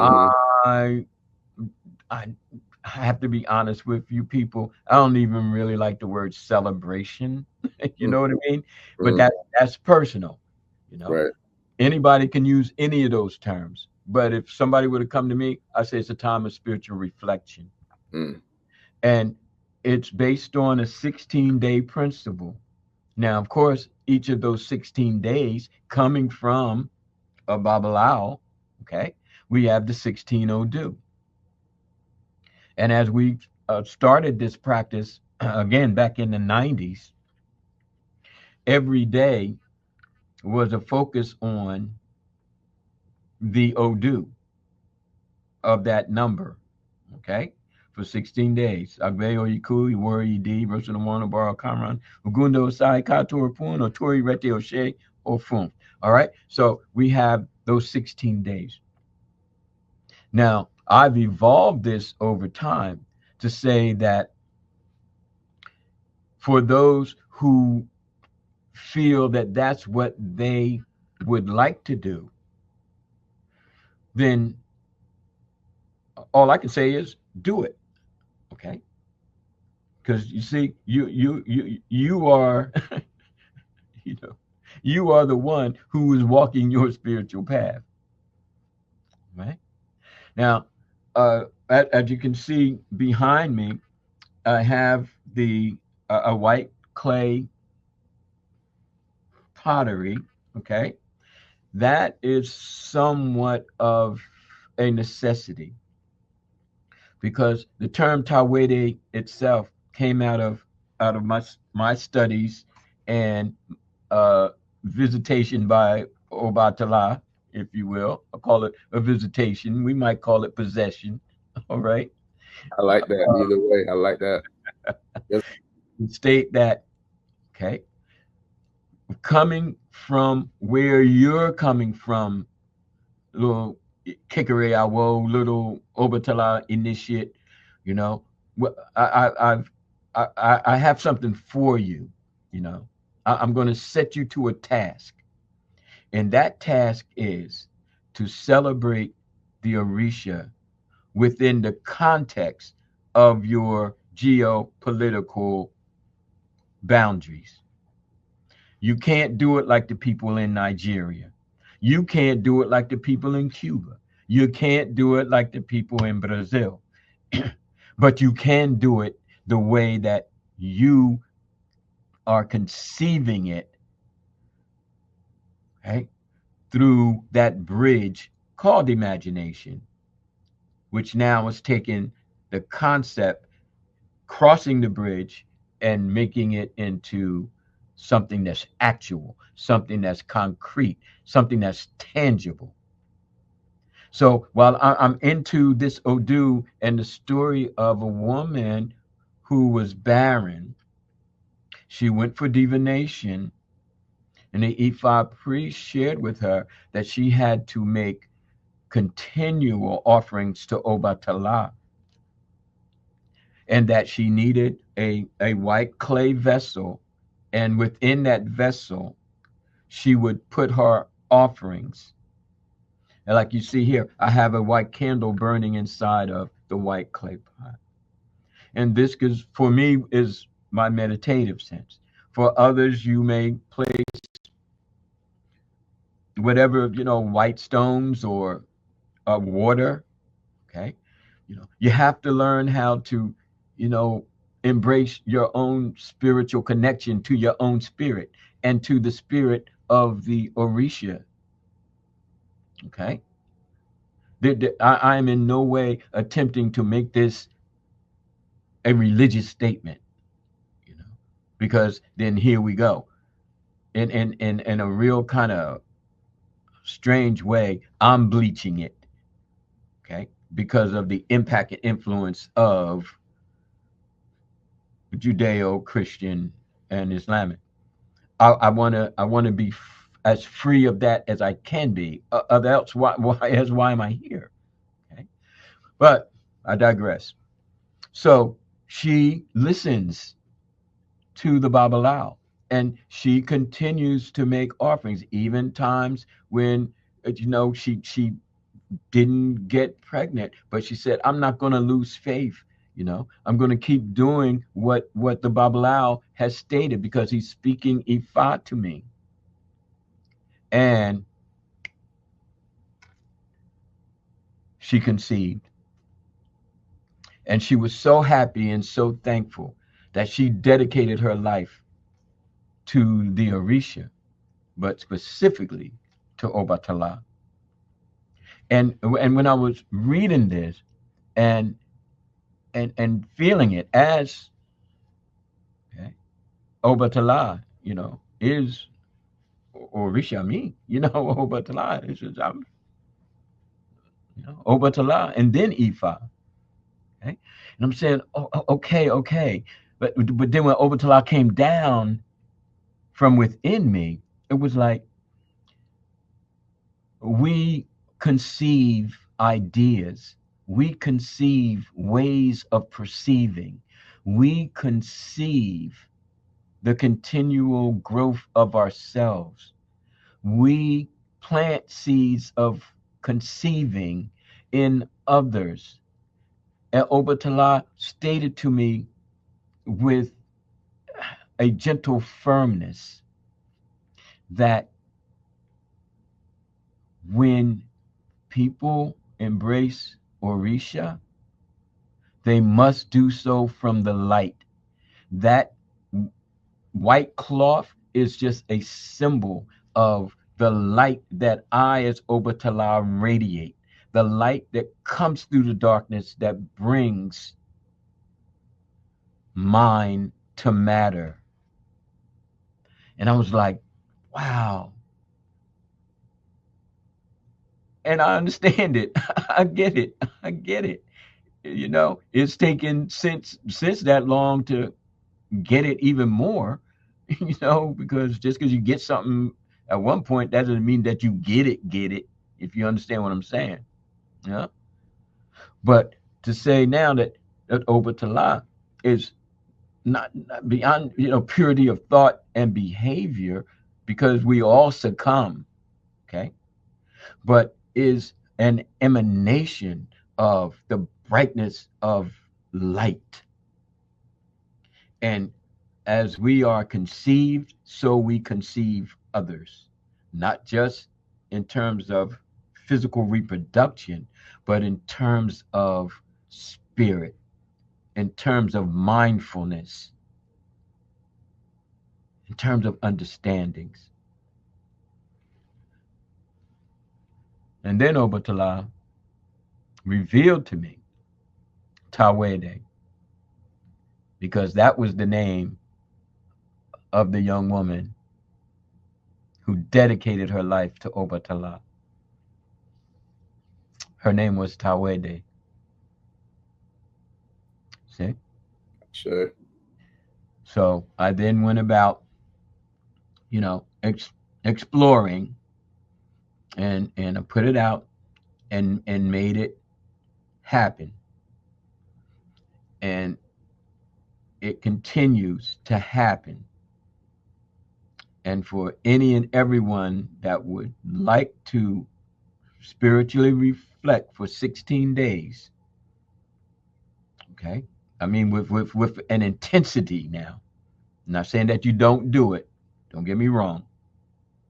But now with the intensity. So, Baba Risha Bami, at this point, Sure. question, statements?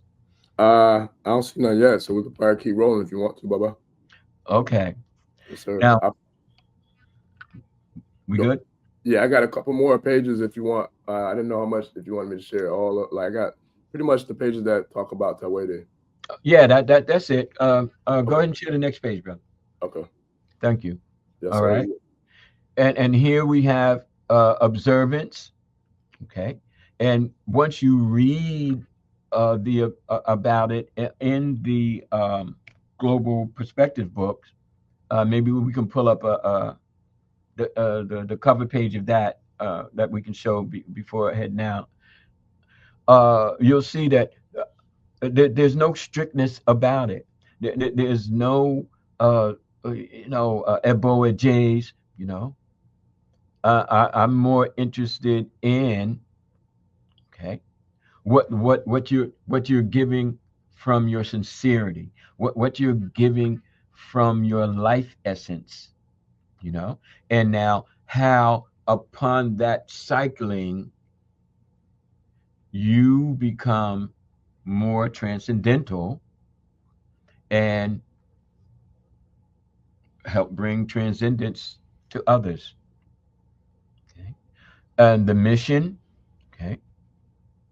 identifying with the mother who seeks a child, as we are people seeking to gain understanding and substantiation of our identity and cultural reality.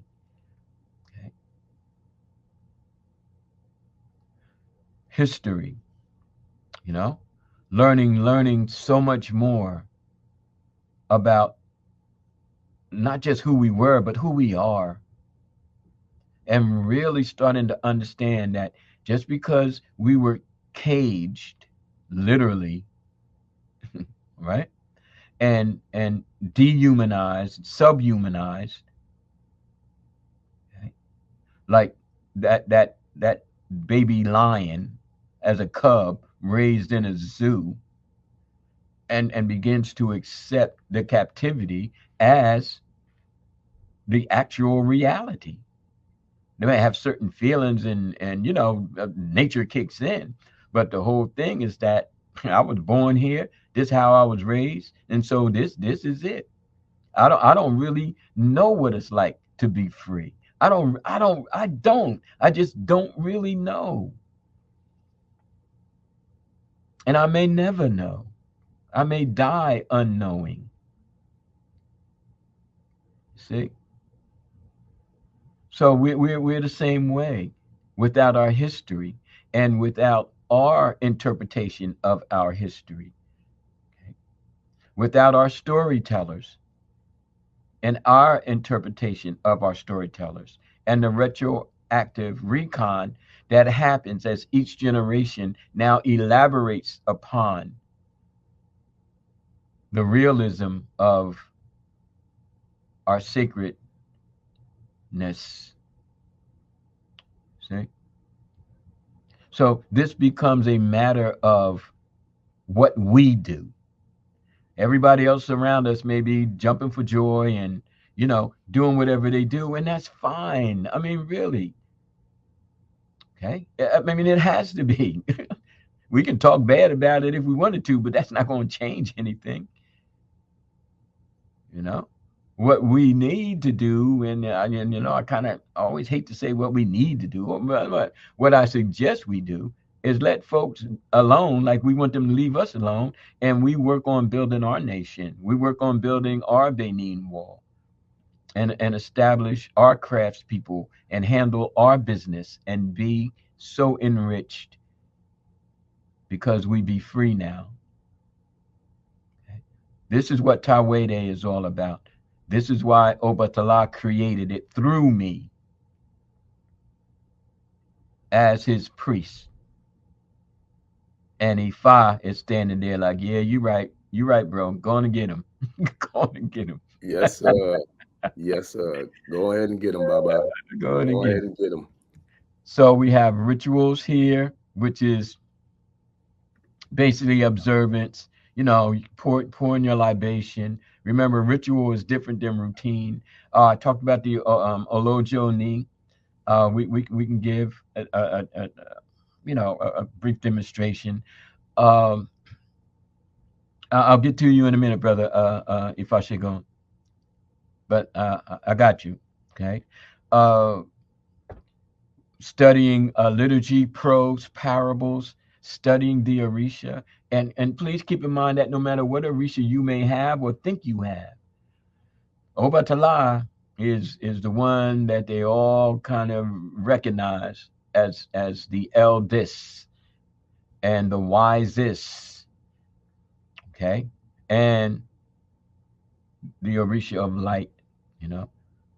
It wasn't until much later on when Oduduwa came on the scene as a conquering hero, you know, who basically, you know, united and then built the kingdom from Ile-Ife, that Obatala was basically pushed to a, you know, he's no longer starting. You know what I mean? He's on the bench. And then they tried to say, oh, he's drinking palm wine, and that's why, you know what I mean? But again, that's somebody's imagination, and there are people who will go with that, and there are people like me who will be like, that's a bunch of donkey nuts right there. Yeah, but malarkey. You might get them to go with that because you got some juice, but you know, me and Obatala, we tight. Yes, you know. sir. Yeah, it didn't go down like that. I'm like, big Orisha. Yes, sir. Yeah, so the whole thing is regardless of your Orisha, because you know I don't have Orisha days that coincide with Catholicism. I can't do it. I don't have anything to say against people who do, and I don't really think they have the right to say anything to me about what I do. So it's just best to say, well, that's what they do over there. Peace, you know. But over here, you know, there's a question of why are we doing that? You know, we ain't slaves no more, you know. So the whole Tawede thing is a powerful statement. It's an empowering statement. Again, we have materials coming out at that time. Okay, we're just going to show our growth. We're going to show our growth, and I'm not trying to compete with Christmas. I'm not trying to compete with anything, with Kwanzaa or anything. But why should I have to stay cuddled in the corner? You know, oh, I'm IFA, you know, and I don't want anybody to know what I'm doing. So just let me play their game at the expense of my own spirit, at the expense of my own empowerment, you know? So if I can roll up to my cousin's house and they're doing Christmas, for example, and I got little gifts for my nieces and nephews, so I'm cool with that, you know? You know? But why aren't you cool with rolling over to my place because I got African statues and you know, I'm starting to fail to see the reciprocity here. You know, but just because you're not going to do it doesn't mean that I'm going to stop doing what I'm doing. Right. People fear the unknown, Baba. They fear the unknown and what's not comfortable. You know. And I think that's something that we as a community and as a culture we have to work through and get over. Because what I found personally is like people don't want anything that people that are new or don't know anything about it or who, you know, have shunned it. They don't want anything to do with IFA Isese until God forbid it's a crisis. And then they like, oh, we need to see the priest. Yeah. You know? Whole lot of that going on, and I experienced it firsthand. Oh yeah, I have to. Yeah, Holy Rose, but see, they'll come in the night, and I would accept them because I see you as a person. I don't see you as a Christian. I don't see you as a Muslim. I see you as someone in need. Right. And you know, and I'm not gonna, you know, not help you. Right. But what hurts is that after you get the help, right back to blasphemy. Yeah. But you know, it's all good. Arumula said, ain't none of this going to be easy. You got to take life bit by bit. The Nishis asked, well, how should we take Ifa? How should we take our involvement? How should we take Arumula's teachings in our life? And the elders say, bit by bit, the same way you would eat the head of a rat. What? Oh God, I knew somehow, some way that was gonna come up. You beat me. I was gonna say something about the Egbe dude, but I was like, I'm just gonna sit here But I guess it was permeating through both of us because I knew it. Yeah. But see, that's one of the old sayings passed down. Yeah. But see, but my people, please try to understand that this is how we celebrate Tawede. You'll notice there's no boundaries. Everything we've done since this podcast has been about Tawede. Just like when we talk about activating African spirits, and we left with the understanding that we are African spirits. We activate one another. If you're looking for all that, magic and things like that, we look in the mirror. Yes, That's and that's not a cliche, And we have ways to make that possible. We have teachings to assist in that process. But if you're sitting around waiting for somebody to do it for you, then you are missing out on living. You are missing out on the inner growth that is your soul reaching, for understandings of life while you're living. And if you find Isese is not going to share with you the intensity of that, then for all that you see, you're blind. And I don't mean that as a put down. I just mean that as, something that has to be thought about. And like those Dogons, who trained themselves through the night to see into the night. We have to train ourselves in IFA to see within IFA. Yeah. And not walk around in a daze. Yeah. So that's the power of Tawede. We are all seeking to give birth. And what are we giving birth to? We're giving birth to the transcendental nature of ourselves. We're giving birth to understandings and realizations that become so strong that we actually live by them and just not regurgitate them. I can memorize the Odu, and I'm like, so what? There are people who can memorize the Quran, and they still enslaved our people. There are people who memorize all biblical scripture, and they still was standing right there at the lynching. So you're being able to memorize something doesn't what? So what?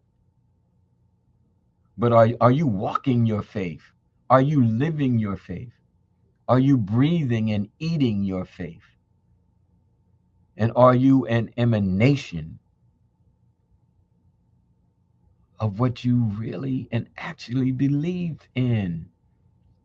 You see, this is Tawede. This is what we're going to spiritually reflect on. I'm the messenger who's bringing it. And then nobody would know it if I didn't say it. I'm not out there trying to sell them, the idea. I'm just saying that it exists. And those who want to be a part of it can be. And those who don't, no, that's cool. I mean, really, it's what am I supposed to do? Gather up an army and go out and just beat everybody to submission? That would be hypocritical, to say the least. I'm doing the same thing everybody else is doing, or have you? Well, if you're not on your knees 10 times a day, then you're not doing it right. That would be hypocritical. I would rather say find your own spiritual path. You're grown, and then reflect on it, write about it, breathe it. Think about what you're doing. Just I got to run here, I got to run there. No, what you got to go in. You got to go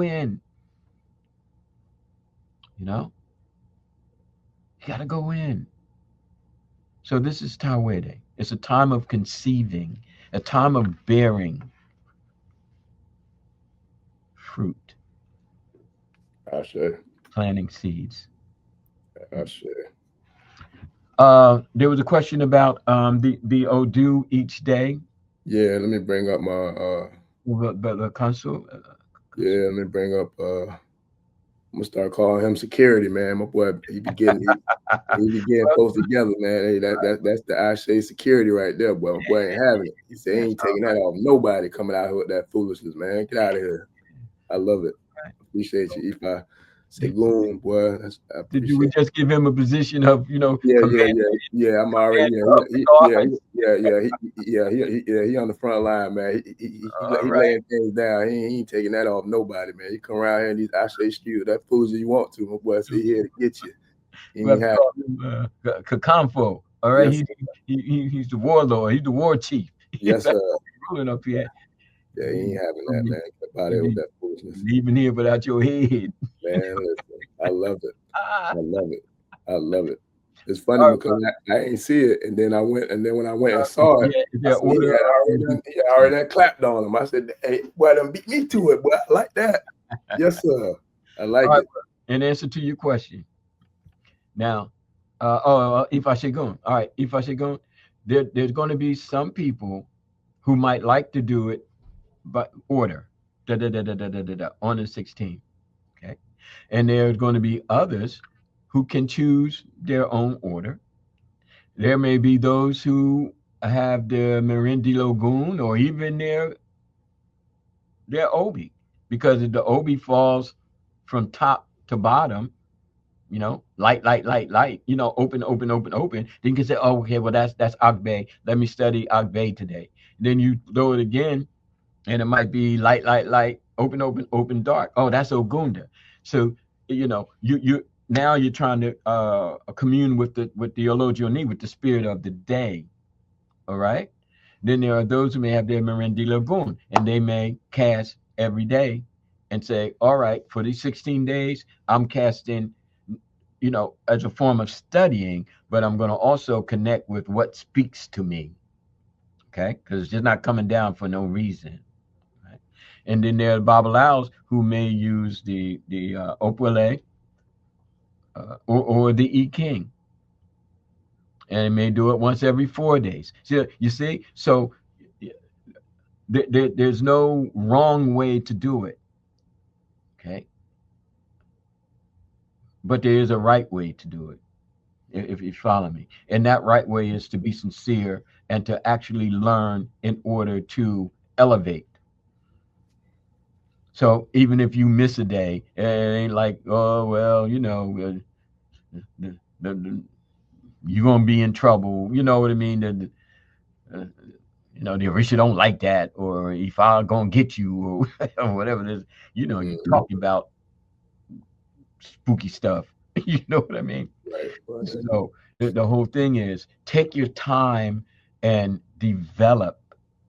Take your time and develop. And personally, I'd rather see you do whatever you want to do, but make sure you take note. Learn to articulate it. See writing as a part of the creative process. I don't care if it's just a paragraph or two, and what that Odu speaks and what it means to you. And then research it. If you got a number of books, research it. Sure. Okay. So hopefully that answers your question. Okay. Yes, sir. Yeah, that's powerful. And yeah, so and he responded back to the security comment request. It's not a game. We ain't playing out here. I say carry that nation. We get busy, man. We get busy. Yes, I say appreciate you, family. All right.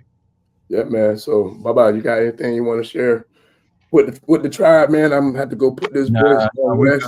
Get this thing some good tea and get it right for tomorrow night, because I got to come right back and get back at it again, man. So we're gonna make it do it. Well, in closing, Obatala give blessings. Okay. Obatala bamio eni anini bani emi komokan. Obatala assist in the elevation of me. I can't do it by myself. I need the Orisha with me. Okay. And as we get into Tawede, starting December 16th, okay, we'll gather, because we're going to do the lives anyway. But I can see dedicating a portion of it to Tawede. But at this time, if you don't have a white clay vessel, which is, again, if there are any requirements, that's it. Okay, go ahead and get it. And I don't know if you can see it not, but I have like white ilekes around it, right? So that would be stage one. Okay, if you don't have the Global Perspective book, please hit Gumroad. Okay, please hit Gumroad, and then you can read up on it, and then read what supports it. Articulation is important in learning anything and helping with anything, because the process of bringing thought into word and then having a exchange lends to a greater understanding, a greater development. Okay. Now, for example, I can have students and we read a chapter, and I ask the question about the chapter, and the student says, "Well, I know, but I just can't put it into words." And I say, "Well, let's take a little time." Okay, I'll give you a little time. I just don't move on. I said, take a little time and try to come up with the words to explain, okay, how you're feeling about this, or what are your thoughts about this? Because words are important. And to be able to articulate our faith, and to be able to articulate our beliefs, and to be able to articulate what we've learned through life. Say I'm an elder and my grandchild comes to me with a question about life, and I don't have, I really don't have the words for it. Come on, how helpful is that not? Okay, so we learn to speak, okay, so that we communicate and we transfer information on to generations. And that's why it's very important, Brother Nkosi. And that's why people like myself spend the majority of our adult lives better learning how to best articulate. Okay. Well, if you don't have any of the items, Humble, you can get the clay pot. You can go to any flower place, okay, florist. You order one from Amazon. Okay, there are numerous places, these construction places,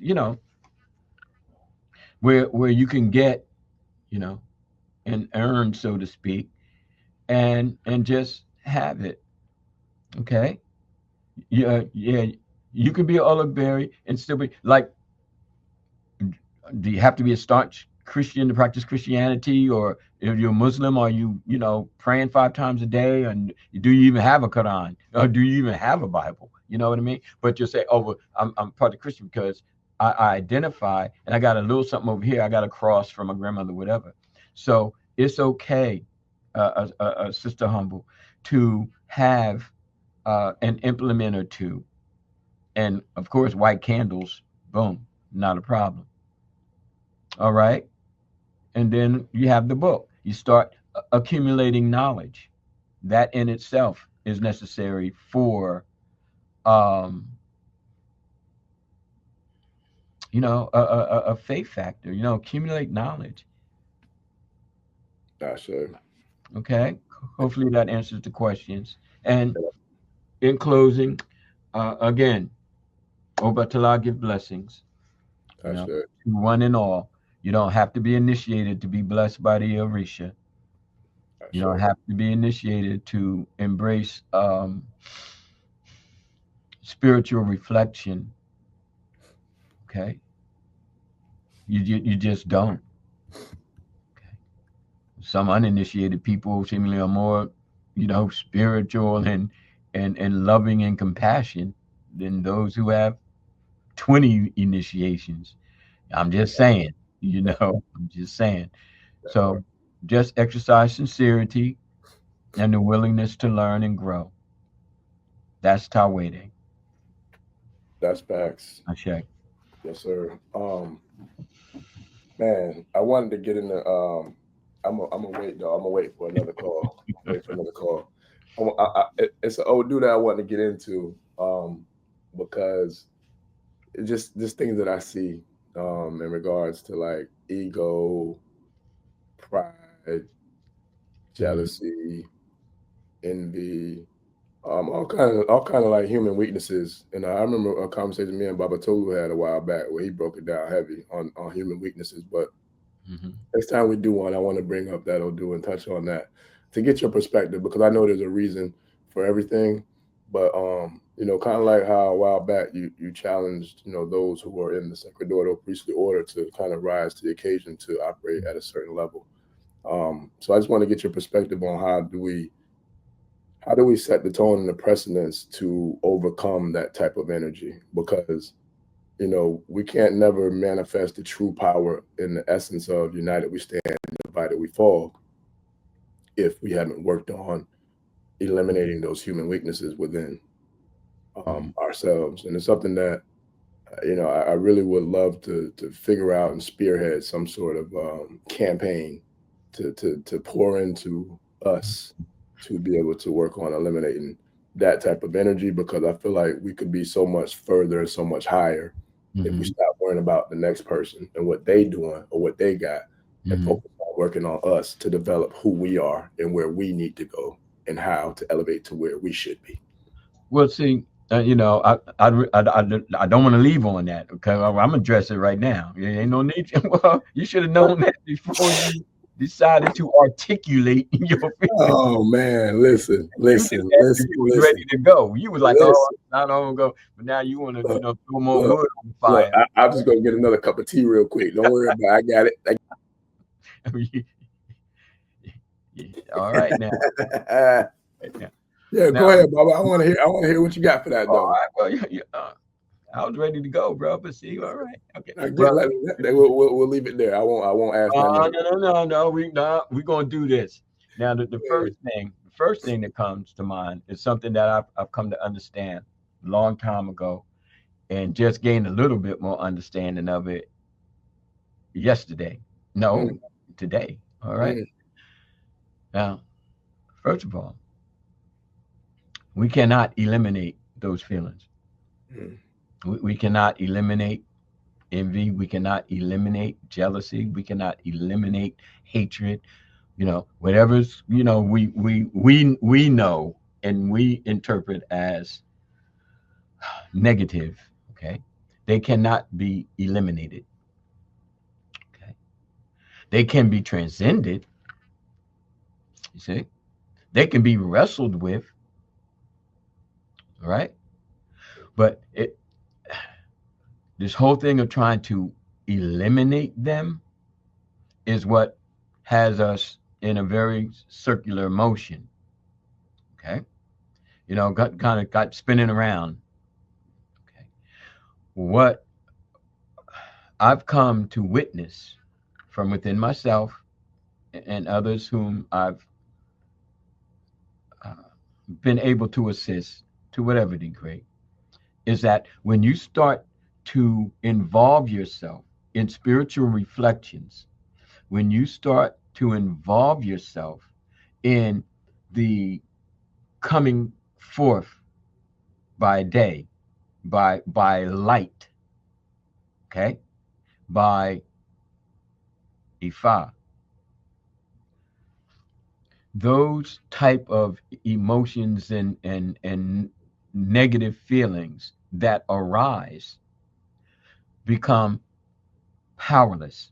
You see, you don't eliminate them, you transcend them, because they're going to be there.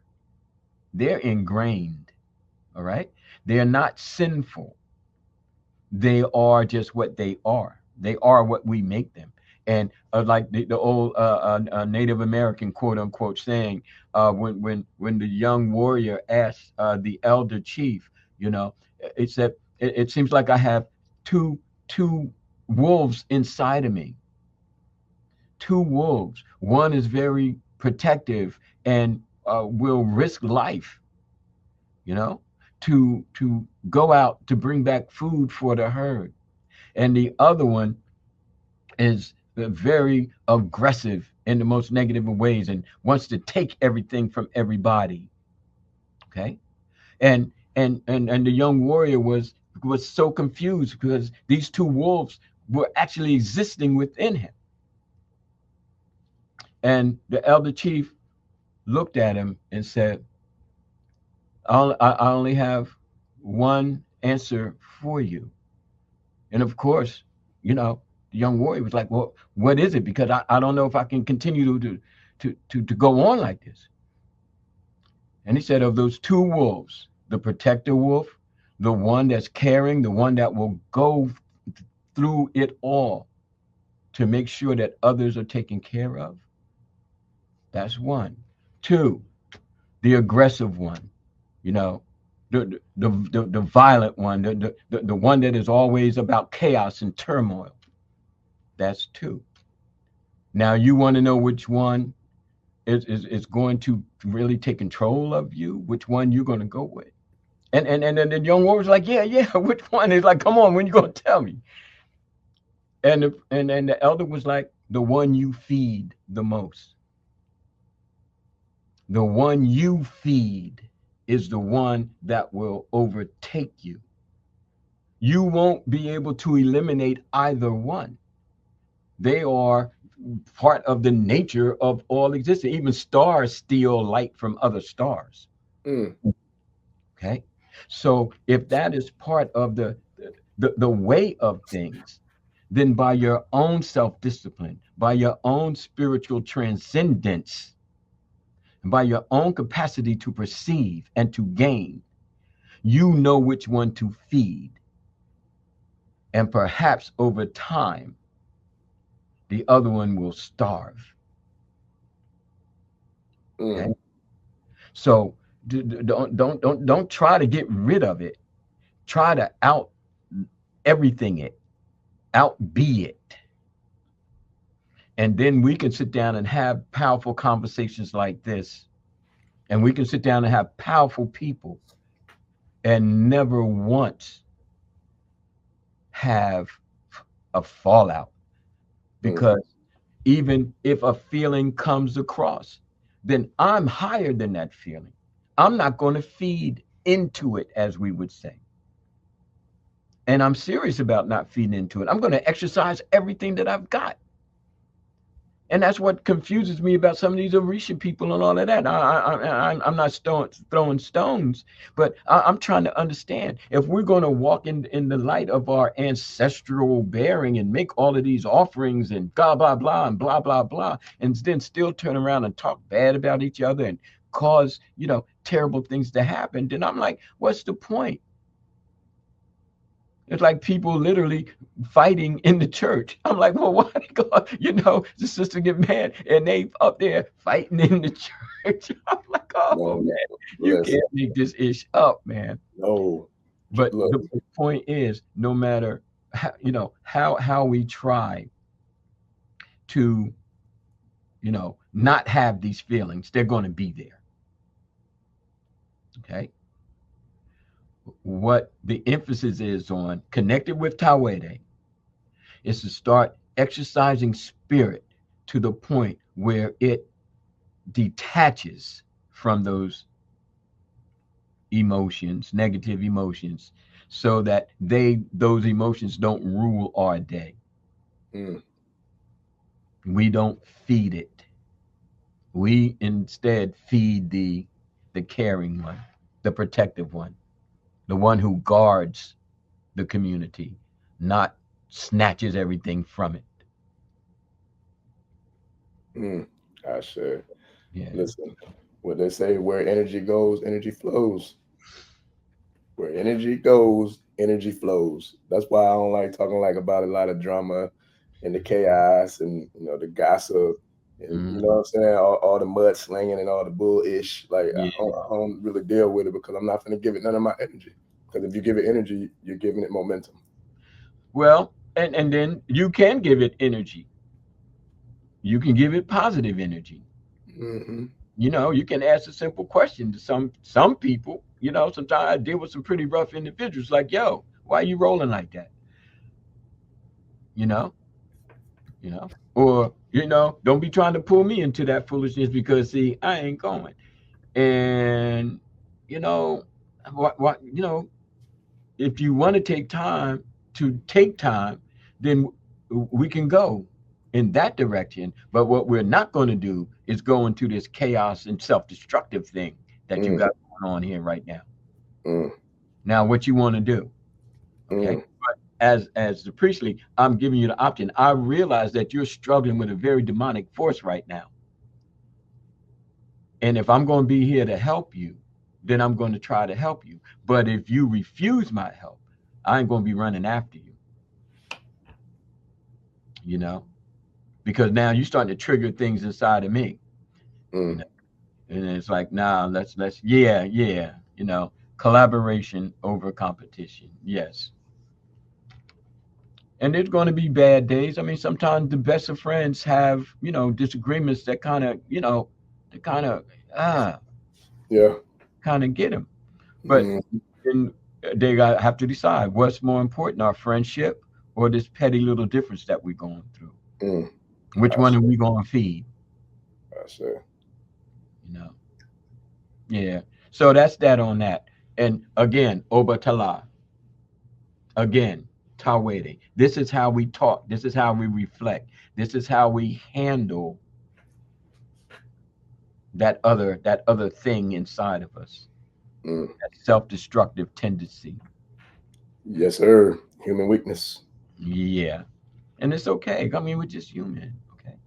But then again, we're more than the human that we've been, dare I say, programmed to be or led to believe that we are. More than meets the eye.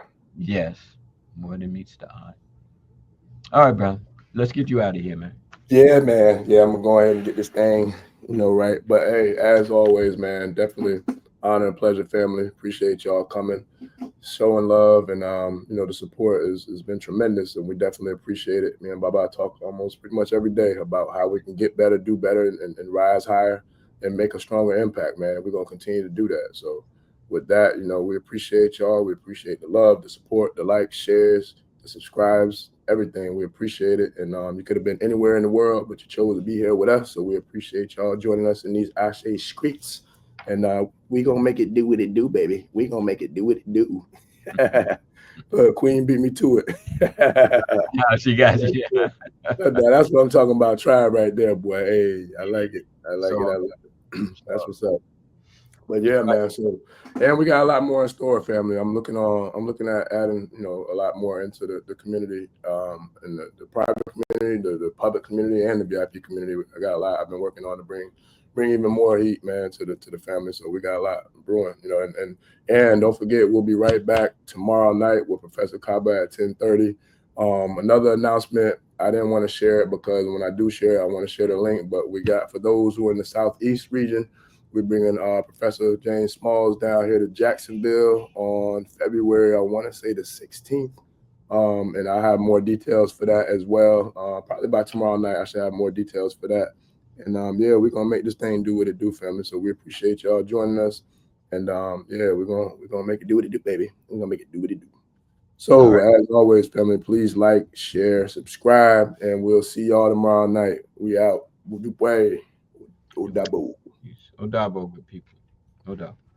Ẹni tó gbàgbé ilé ṣàpò ìyàgbọ́ tẹ́ǹtì ẹni takísà ní tàtàn ò bá padà sílé anítìjàkọ ẹja lọ pé eégún mo ṣe ní gbẹ́rẹ́ ìpàkọ́. Forsake not your ancestors and praise your